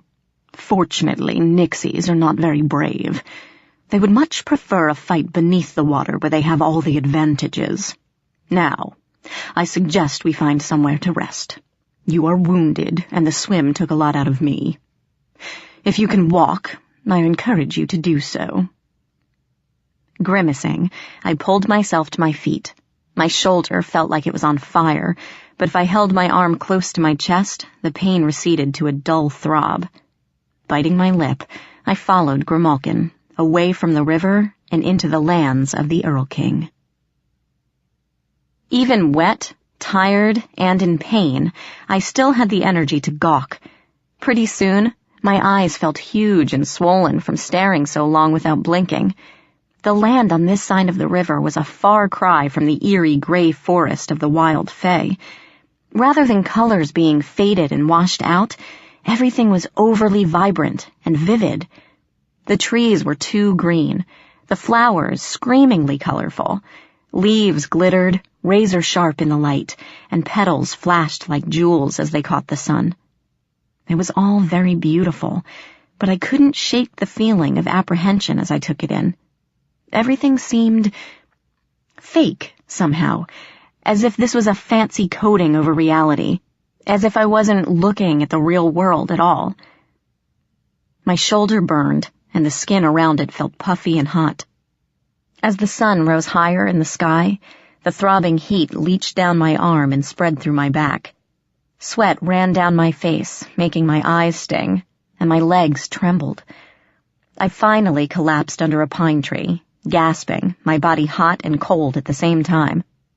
Grimalkin circled around and trotted back, his tail held high in the air. For a moment, there were 2 Grimalkins, but then I blinked sweat out of my eyes and there was only one.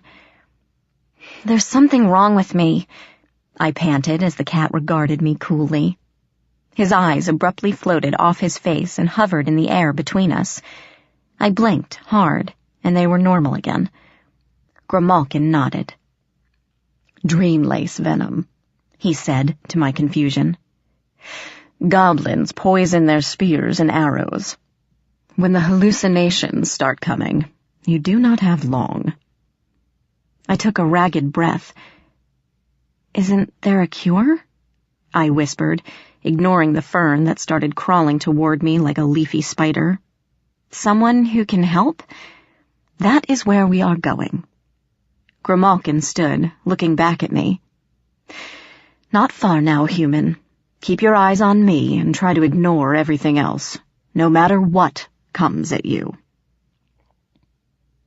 It took 3 tries to get back on my feet, but at last I managed to pull myself up and hold my balance long enough to take a step, and then another, and another. I followed Grimalkin for miles, or at least it seemed that way. After the first tree lunged at me, rattling its branches, it became difficult to concentrate. I nearly lost Grimalkin several times as the landscape twisted into terrifying versions of itself, reaching for me with twiggy fingers. Distant shapes beckoned from the shadows, calling my name. The ground turned into a writhing mass of spiders and centipedes crawling up my legs. A deer stepped into the middle of the path, cocked its head, and asked me for the time. Grimalkin paused, jumping onto a rock, ignoring the boulder's indignant shouts for him to get off. He turned to face me. "You are on your own from here, human," he said, or at least that's what I heard over the rock's bellowing. "Just keep walking until he shows himself. He owes me a favor, but also tends to distrust humans, so the chances that he will help you are about 50-50. Unfortunately, he is the only one who can cure you now." I frowned, trying to follow his words, but they buzzed around like flies and I couldn't follow. "What are you talking about?" I asked. "You will know what I mean when you find him, if you find him." The cat cocked his head and gave me a scrutinizing look. "You are still a virgin, right?" I decided that last part was a figment of my delirium. Grimalkin slipped away before I could ask him anything else, leaving me confused and disoriented. Waving away a swarm of wasps that circled my head, I stumbled after him. A vine reached up and snagged my foot. I fell, bursting through the ground to land on a bed of yellow flowers. They turned their tiny faces to me and screamed, filling the air with pollen. I sat up and found myself in a moonlit grove, the ground carpeted with flowers. Trees danced, rocks laughed at me, and tiny lights zipped through the air. My limbs were numb, and I was suddenly very tired. Blackness crawled on the edge of my vision. I lay back against a tree and watched the lights swarm through the air. Vaguely, some part of me realized I'd stopped breathing, but the rest of me didn't really care. A strand of moonlight broke away from the trees and glided toward me. I watched, without interest, knowing it was a hallucination. As it got closer, it shimmered and changed shape, sometimes resembling a deer, sometimes a goat or a pony. A horn of light grew from its head as it regarded me with ancient golden eyes. "Hello, Megan Chase." "Hello," I replied, though my lips didn't move and I had no breath to speak. "Am I dead?" "Not quite." The moonlight creature laughed softly, shaking its mane. "It is not your destiny to die here, princess." "Oh." I pondered that, my thoughts swirling muzzily in my head.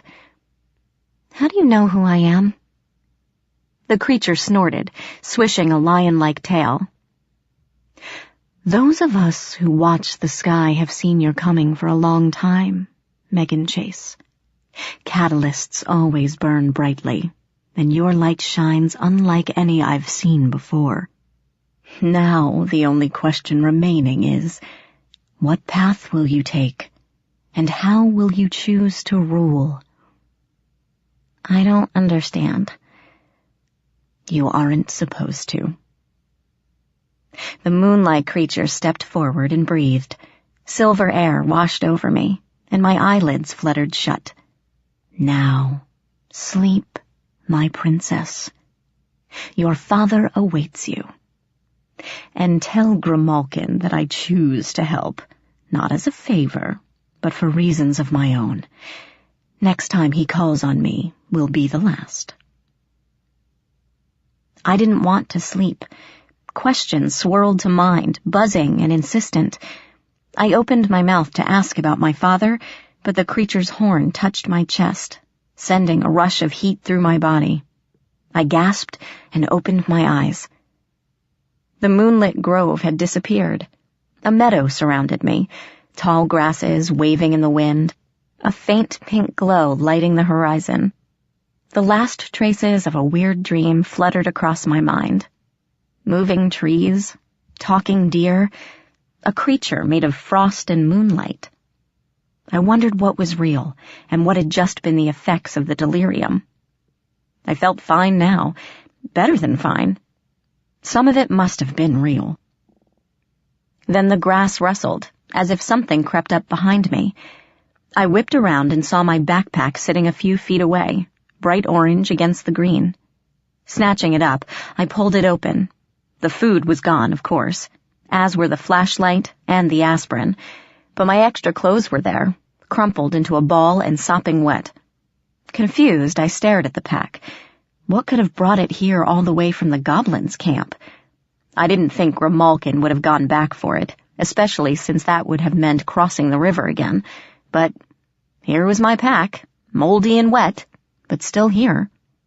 At least the clothes would dry. And then I remembered something else, something that made me wince. Unzipping the side pouch, I pulled out my dripping, waterlogged iPod. "Damn it," I sighed, looking it over. The screen was blurry and warped, totally ruined, a year's savings down the drain. I shook it and heard water sloshing inside. Not good. Just to be sure, I plugged in the headphones and turned it on. Nothing. Not even a buzz. It was well and truly dead.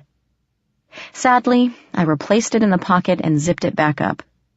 So much for listening to Aerosmith in Fairyland. I was about to go looking for Grimalkin when a giggle overhead made me glance up. Something crouched in the branches. Something small and misshapen, watching me with glowing green eyes. I saw the outline of a sinewy body, long, thin arms, and goblin-like ears. Only it wasn't a goblin. It was too small for that, and more disturbing. It seemed intelligent.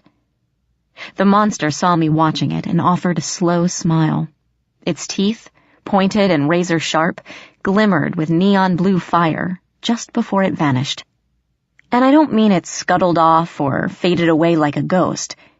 It blipped out of sight, like the image on a computer screen. Like that thing I saw in the computer lab. Definitely time to go. I found Grimalkin sunning himself on a rock, eyes shut, purring deep in his throat. He cracked open a lazy eye as I came rushing up. "We're leaving," I told him, shrugging into my backpack. "You're going to take me to Puck, I'm going to rescue Ethan, and we're going home. And if I never see another goblin, Nixie, cat, she, or whatever, it'll be too soon." Grimalkin yawned. Infuriatingly, he took his sweet time getting up, stretching, yawning, scratching his ears, making sure every hair was in place. I stood, nearly dancing with impatience, wanting to grab him by the scruff of the neck, though I knew I'd probably be shredded for it. "Arcadia. The summer court is close," Grimalkin said as he finally deemed himself ready to start. "Remember, you owe me a small debt when we find your Puck." He leaped from the rock to the ground, looking back at me solemnly. "I will claim my price as soon as we find him. Don't forget." We walked for hours, through a forest that seemed to be constantly closing in on us. In the corners of my eyes, branches, leaves, even tree trunks moved and shifted, reaching out for me. Sometimes I'd pass a tree or bush, only to see the same one farther down the path. Laughter echoed from the canopy overhead, and strange lights winked and bobbed in the distance. Once, a fox peeked at us from beneath a fallen log, a human skull perched on its head. None of this bothered Grimalkin, who trotted down the forest trail with his tail up, never looking back to see if I followed. Night had descended, and the enormous blue moon was high overhead when Grimalkin stopped, flattening his ears. With a hiss, he slipped off the trail and vanished into a patch of ferns. Startled, I looked up to see a pair of riders approaching, glowing bright in the darkness. Their mounts were gray and silver, and the hooves didn't touch the ground as they broke into a canter, straight for me. I stood my ground as they approached. There was no use trying to outrun hunters on horseback. As they got closer, I saw the riders. Tall and elegant, with sharp features and coppery hair tied into a tail. They wore silver mail that flashed in the moonlight and carried long, thin blades at their sides. The horses surrounded me, snorting steam, their breath hanging in the air like clouds. Atop their mounts, the knights glared down with unnatural beauty, their features too fine and delicate to be real. "Are you Megan Chase?" one of them asked, his voice high and clear like a flute. His eyes flashed, the color of the summer sky. I swallowed. "Yes?" "You will come with us. His Majesty King Oberon, Lord of the Summer Court, has sent for you." Chapter 9. In the Seelie Court. I rode in front of an elven knight who had one arm wrapped securely around my waist while the other held the reins. Grimalkin dozed in my lap, a warm, heavy weight, and refused to talk to me. The knights wouldn't answer any of my questions either. Where were we going? If they knew Puck, or why King Oberon wanted me. I didn't even know if I was a prisoner or a guest of these people, though I supposed I would find out soon enough. The horses flew over the forest floor, and I saw up ahead the trees were beginning to thin. We broke through the tree line, and ahead of us rose an enormous mound. It towered above us in ancient grassy splendor, the pinnacle seeming to brush the sky. Thorny trees and brambles grew everywhere, especially near the top, so the whole thing resembled a large bearded head. Around it grew a hedge bristling with thorns, some longer than my arm. The knights spurred their horses toward the thickest part of the hedge. I wasn't surprised when the brambles parted for them, forming an arc as they rode beneath, before settling back with a loud crunching sound. I was surprised when the horses rode straight at the side of the hill without slowing, and I clutched Grimalkin tightly, making him growl and protest. The mound neither opened up nor moved aside in any way. We rode into the hill and through, sending a shiver all the way down my spine to my toes. Blinking, I gazed around at total chaos. A massive courtyard stretched before me, a great circular platform of ivory pillars, marble statues, and flowering trees. Fountains hurled geysers of water into the air, multicolored lights danced over the pools, and flowers in the full spectrum of the rainbow bloomed everywhere. Strains of music reached my ears, a combination of harps and drums, strings and flutes, bells and whistles, somehow lively and melancholy at the same time. It brought tears to my eyes, and suddenly all I wanted to do was slide off the horse and dance until the music consumed me and I was lost in it. Thankfully, Grimalkin muttered something like, "Get hold of yourself," and dug his claws into my wrist, snapping me out of it. Fairies were everywhere, sitting on the marble steps or benches, dancing together in small groups, or just wandering around. My eyes couldn't take it in fast enough.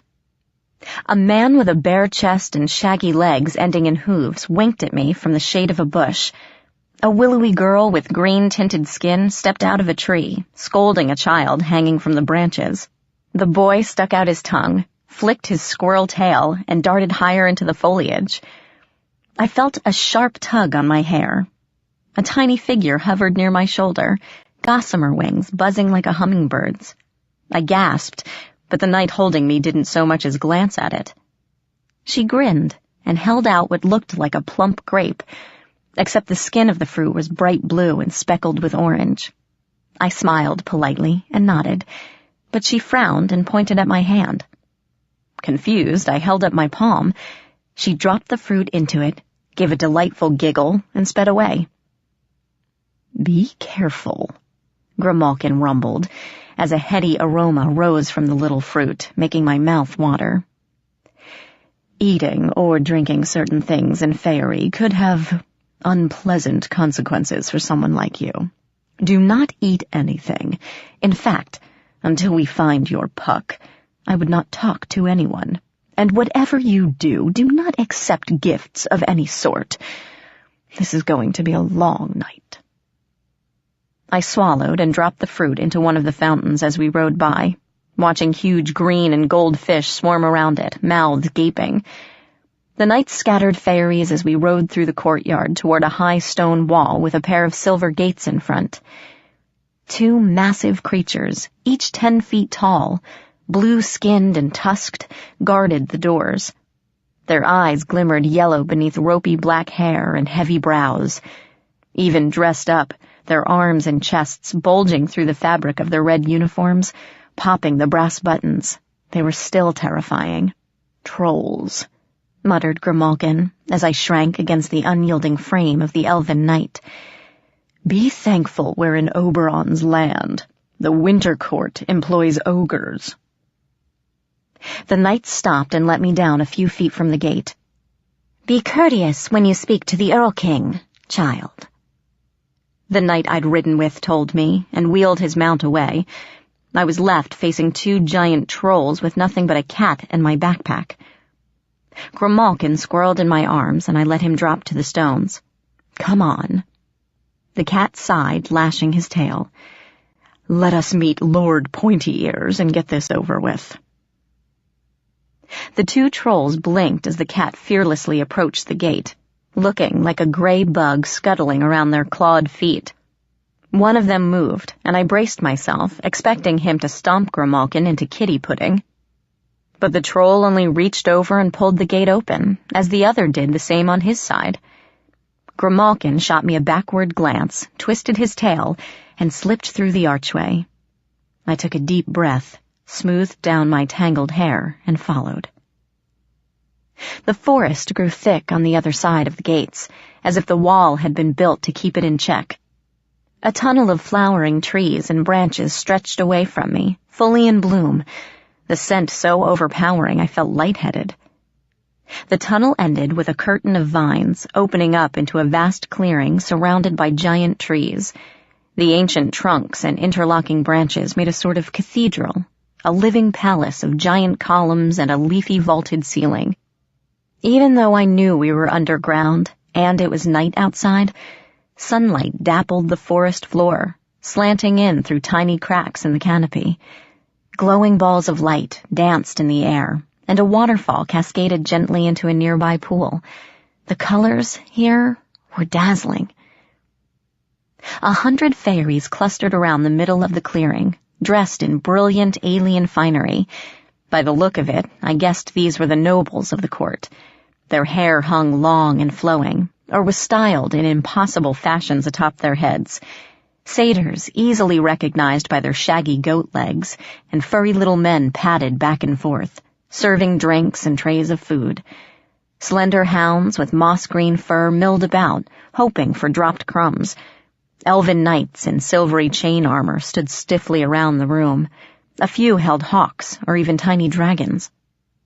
In the center of this gathering sat a pair of thrones, seemingly grown out of the forest floor and flanked by 2 liveried centaurs.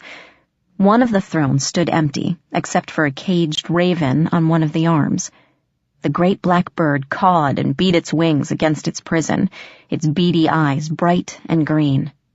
However, in the throne on the left, King Oberon, for I could only assume this was him, sat with his fingers steepled together, gazing out at the crowd.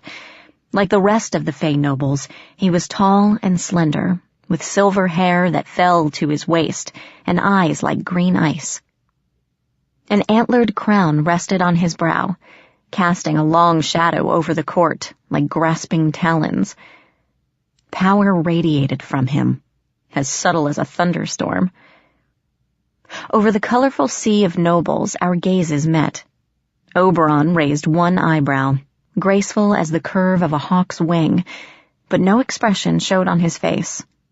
And at that moment, every fairy in the room stopped what it was doing and turned to stare at me. "Great," muttered Grimalkin, forgotten beside me. "Now they all know we're here. Well, come on, human. Let us play niceys with the court." My legs felt weak, my mouth dry, but I forced myself to walk. Fey lords and ladies parted for me, but whether out of respect or disdain, I couldn't tell. Their eyes, cold and amused, gave nothing away. A green fairy hound sniffed me and growled as I passed, but other than that, the place was silent. What was I doing here? I didn't even know. Grimalkin was supposed to be leading me to Puck, but now Oberon wanted to see me. It seemed I was getting further and further from my goal of rescuing Ethan, unless, of course, Oberon knew where Ethan was. Unless Oberon was holding him hostage. I reached the foot of the throne. Heart pounding, not knowing what else to do, I dropped to one knee and bowed. I felt the Earl King's eyes on the back of my neck, as ancient as the forest surrounding us. Finally, he spoke. "Rise, Megan Chase." His voice was soft, yet the lilting undertone made me think of roaring oceans and savage storms. The ground trembled beneath my fingers. Controlling my fear, I stood and looked at him, and saw something flicker across his mask-like face. Pride? Amusement? It was gone before I could tell. "You have trespassed in our lands," he told me, sending a murmur down the fairy court. "You were never meant to see the Never-Never, and yet you tricked a member of this court into bringing you across the barrier. Why?" Not knowing what else to do, I told him the truth. "I'm searching for my brother, sir. Ethan Chase." "And you have reason to believe he is here?" "I don't know." I cast a desperate look at Grimalkin, who was grooming a back leg and paying no attention to me. My friend Robbie, Puck, he told me that Ethan was kidnapped by fairies, that he left a changeling in his place. I see. Oberon turned his head slightly, regarding the caged bird on his throne. And that is yet another transgression, Robin. I gaped, my mouth dropping open. Puck? The raven looked at me with bright green eyes, cawed softly, and seemed to shrug. I glared back at Oberon. What are you doing to him? He was commanded never to bring you to our land. Oberon's voice was calm but pitiless. He was ordered to keep you blind to our ways, our life, our very existence. I punished him for his disobedience. Perhaps I will turn him back in a few centuries, after he has had time to think on his transgressions. He was trying to help me. Oberon smiled, but it was cold, empty. We immortals do not think of life in the same way as humans. Puck should have had no interest in rescuing a human child, especially if it conflicted with my direct orders. That he caved to your demands suggests he may be spending too much time with mortals, learning their ways and their capricious emotions. It is time he remembers how to be fey. I swallowed. But what about Ethan? I know not. Oberon leaned back, shrugging his lean shoulders. He is not here, within my territories. That much I can tell you. Despair crushed me like a 10-ton weight. Oberon didn't know where Ethan was, and worse, didn't care. Now I'd lost Puck as a guide as well. It was back to square one. I'd have to find the other court, the unseelie one, sneak in and rescue my brother, all by myself. That is, if I could get there in one piece. Maybe Grimalkin would agree to help me. I looked down at the cat, who was completely absorbed in washing his tail, and my heart sank. Probably not. Well, then, I was on my own. The enormity of my task loomed ahead, and I fought back tears. Where would I go now? How would I even survive? Fine. I didn't mean to sound surly, but I wasn't feeling very positive at the moment. I'll be leaving now. If you won't help me, I'll just have to keep looking. I'm afraid, said Oberon, that I can't let you go just yet. What? I recoiled. Why? Much of the land knows you are here, the Earl King continued. Outside this court, I have many enemies. Now that you are here, now that you are aware, they would use you to get to me. I'm afraid I cannot allow that. I don't get it. I looked around at the Fey nobles. Many of them looked grim, unfriendly. The stares they leveled at me now glittered with disdain. I turned back to Oberon, pleading. Why would they want me? I'm just a human. I don't have anything to do with you people. I just want my brother back. On the contrary. Oberon sighed, and for the first time, age seemed to weigh him down. He looked old, still deadly and extremely powerful, but ancient and tired. You are more connected to our world than you know, Megan Chase. You see, you are my daughter. Chapter 10. The Earl King's Daughter. I stared at Oberon as the world fell away beneath me. The Earl King gazed back, his expression cool and unruffled, his eyes blank once more. The silence around us was absolute. I didn't see anyone except Oberon, The rest of the court faded into the background until we were the only two in the whole world. Puck gave an indignant caw and flapped his wings against the cage. That broke the spell. "What?" I choked out. The Earl King didn't so much as blink, which somehow infuriated me even more. "That's not true. Mom was married to my dad.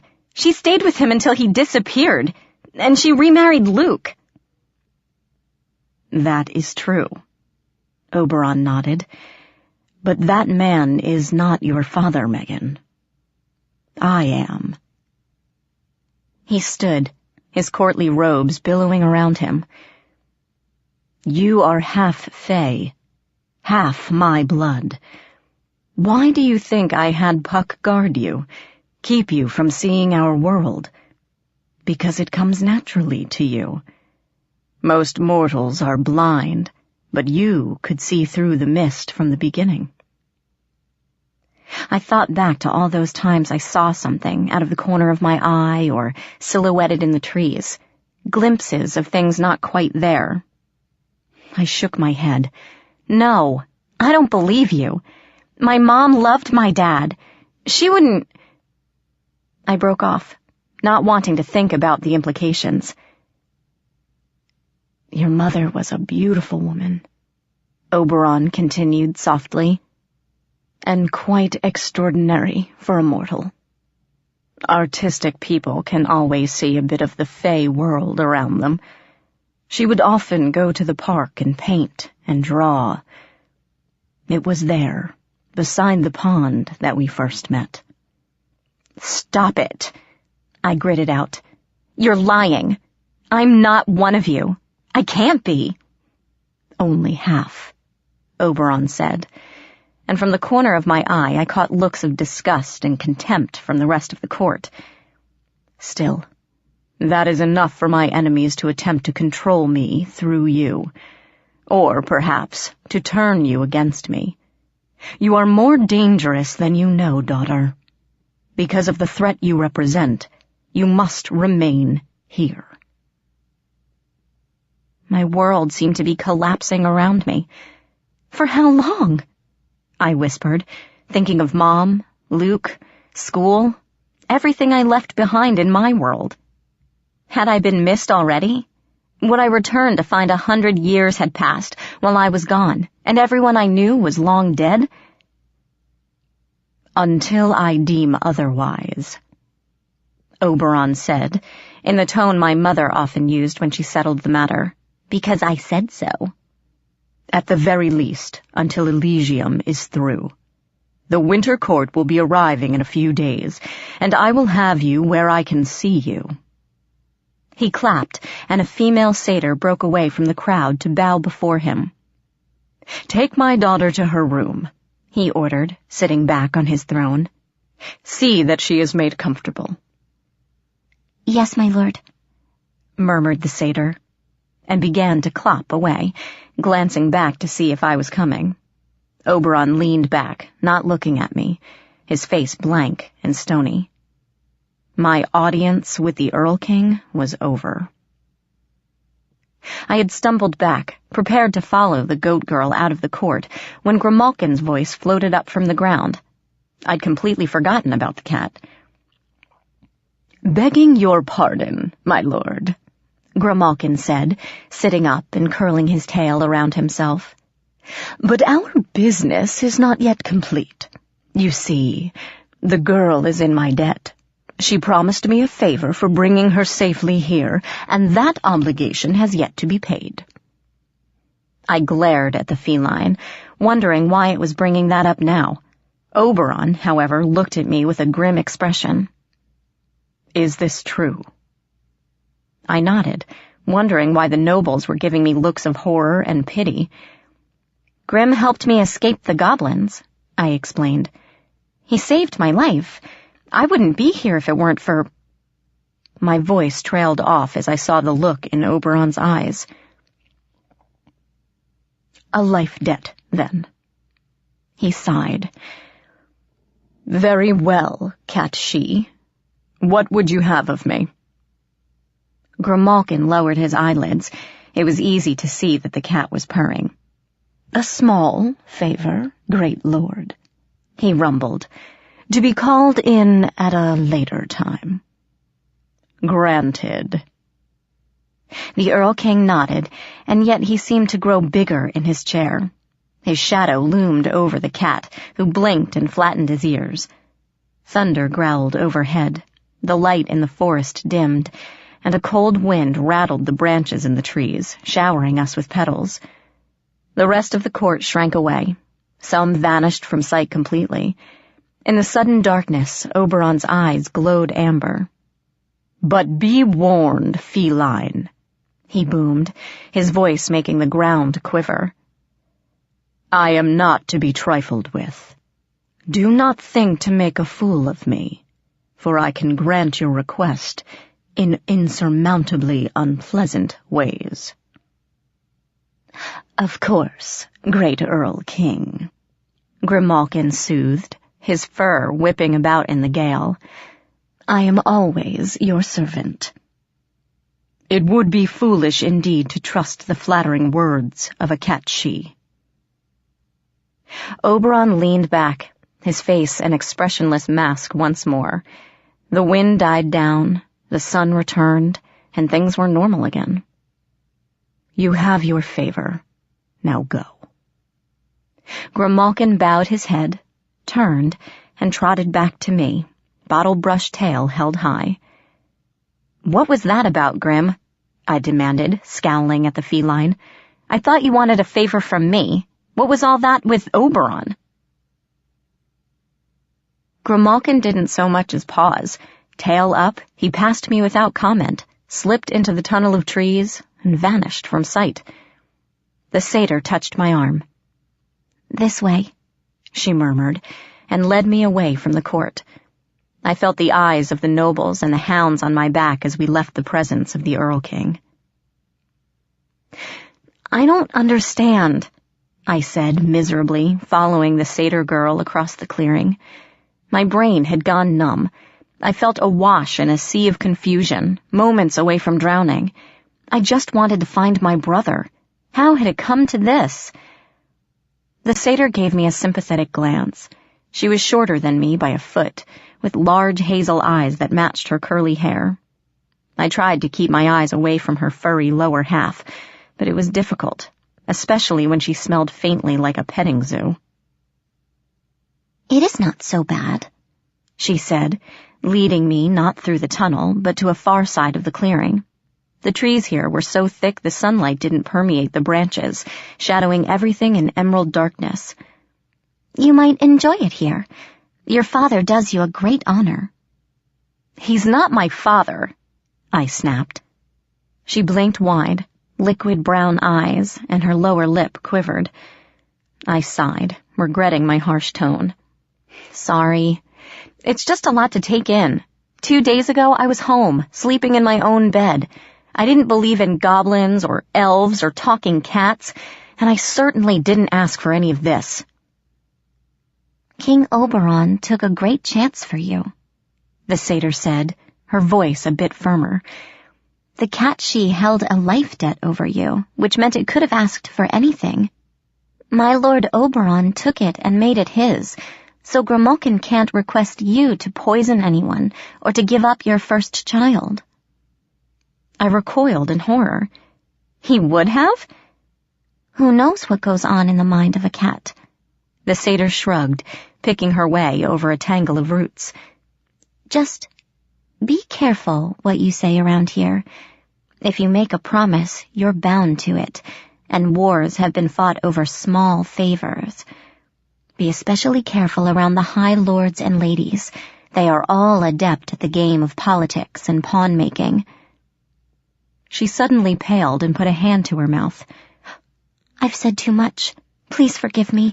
If that gets back to King Oberon—" "I won't say anything," I promised. She looked relieved. "I am grateful, Megan Chase. Others might have used that against me. I am still learning the ways of the court." "What is your name?" "Tansy." "Well, "You're the only one who has treated me nicely without expecting anything in return," I told her. "Thank you." She looked embarrassed. "Truly, you do not need to put yourself in my debt, Megan Chase. Here, let me show you to your room." We were standing at the edge of the trees. A wall of flowering bramble, so thick I couldn't see to the other side, loomed above us. Between the pink and purple flowers, thorns bristled menacingly. Tansy reached out and brushed one of the petals. The hedge shuddered, then curled in and rearranged itself, forming a tunnel not unlike the one leading into the court. At the end of the prickly tube stood a small red door. In a daze, I followed Tansy into the briar tunnel and through the door as she opened it for me. Inside, a dazzling bedroom greeted my eyes. The floor was white marble, inlaid with patterns of flowers, birds, and animals. Under my disbelieving stare, some of them moved. A fountain bubbled in the middle of the room, and a small table stood nearby covered with cakes, tea, and bottles of wine. A massive silk-covered bed dominated one wall, while a fireplace stood at the other. The flames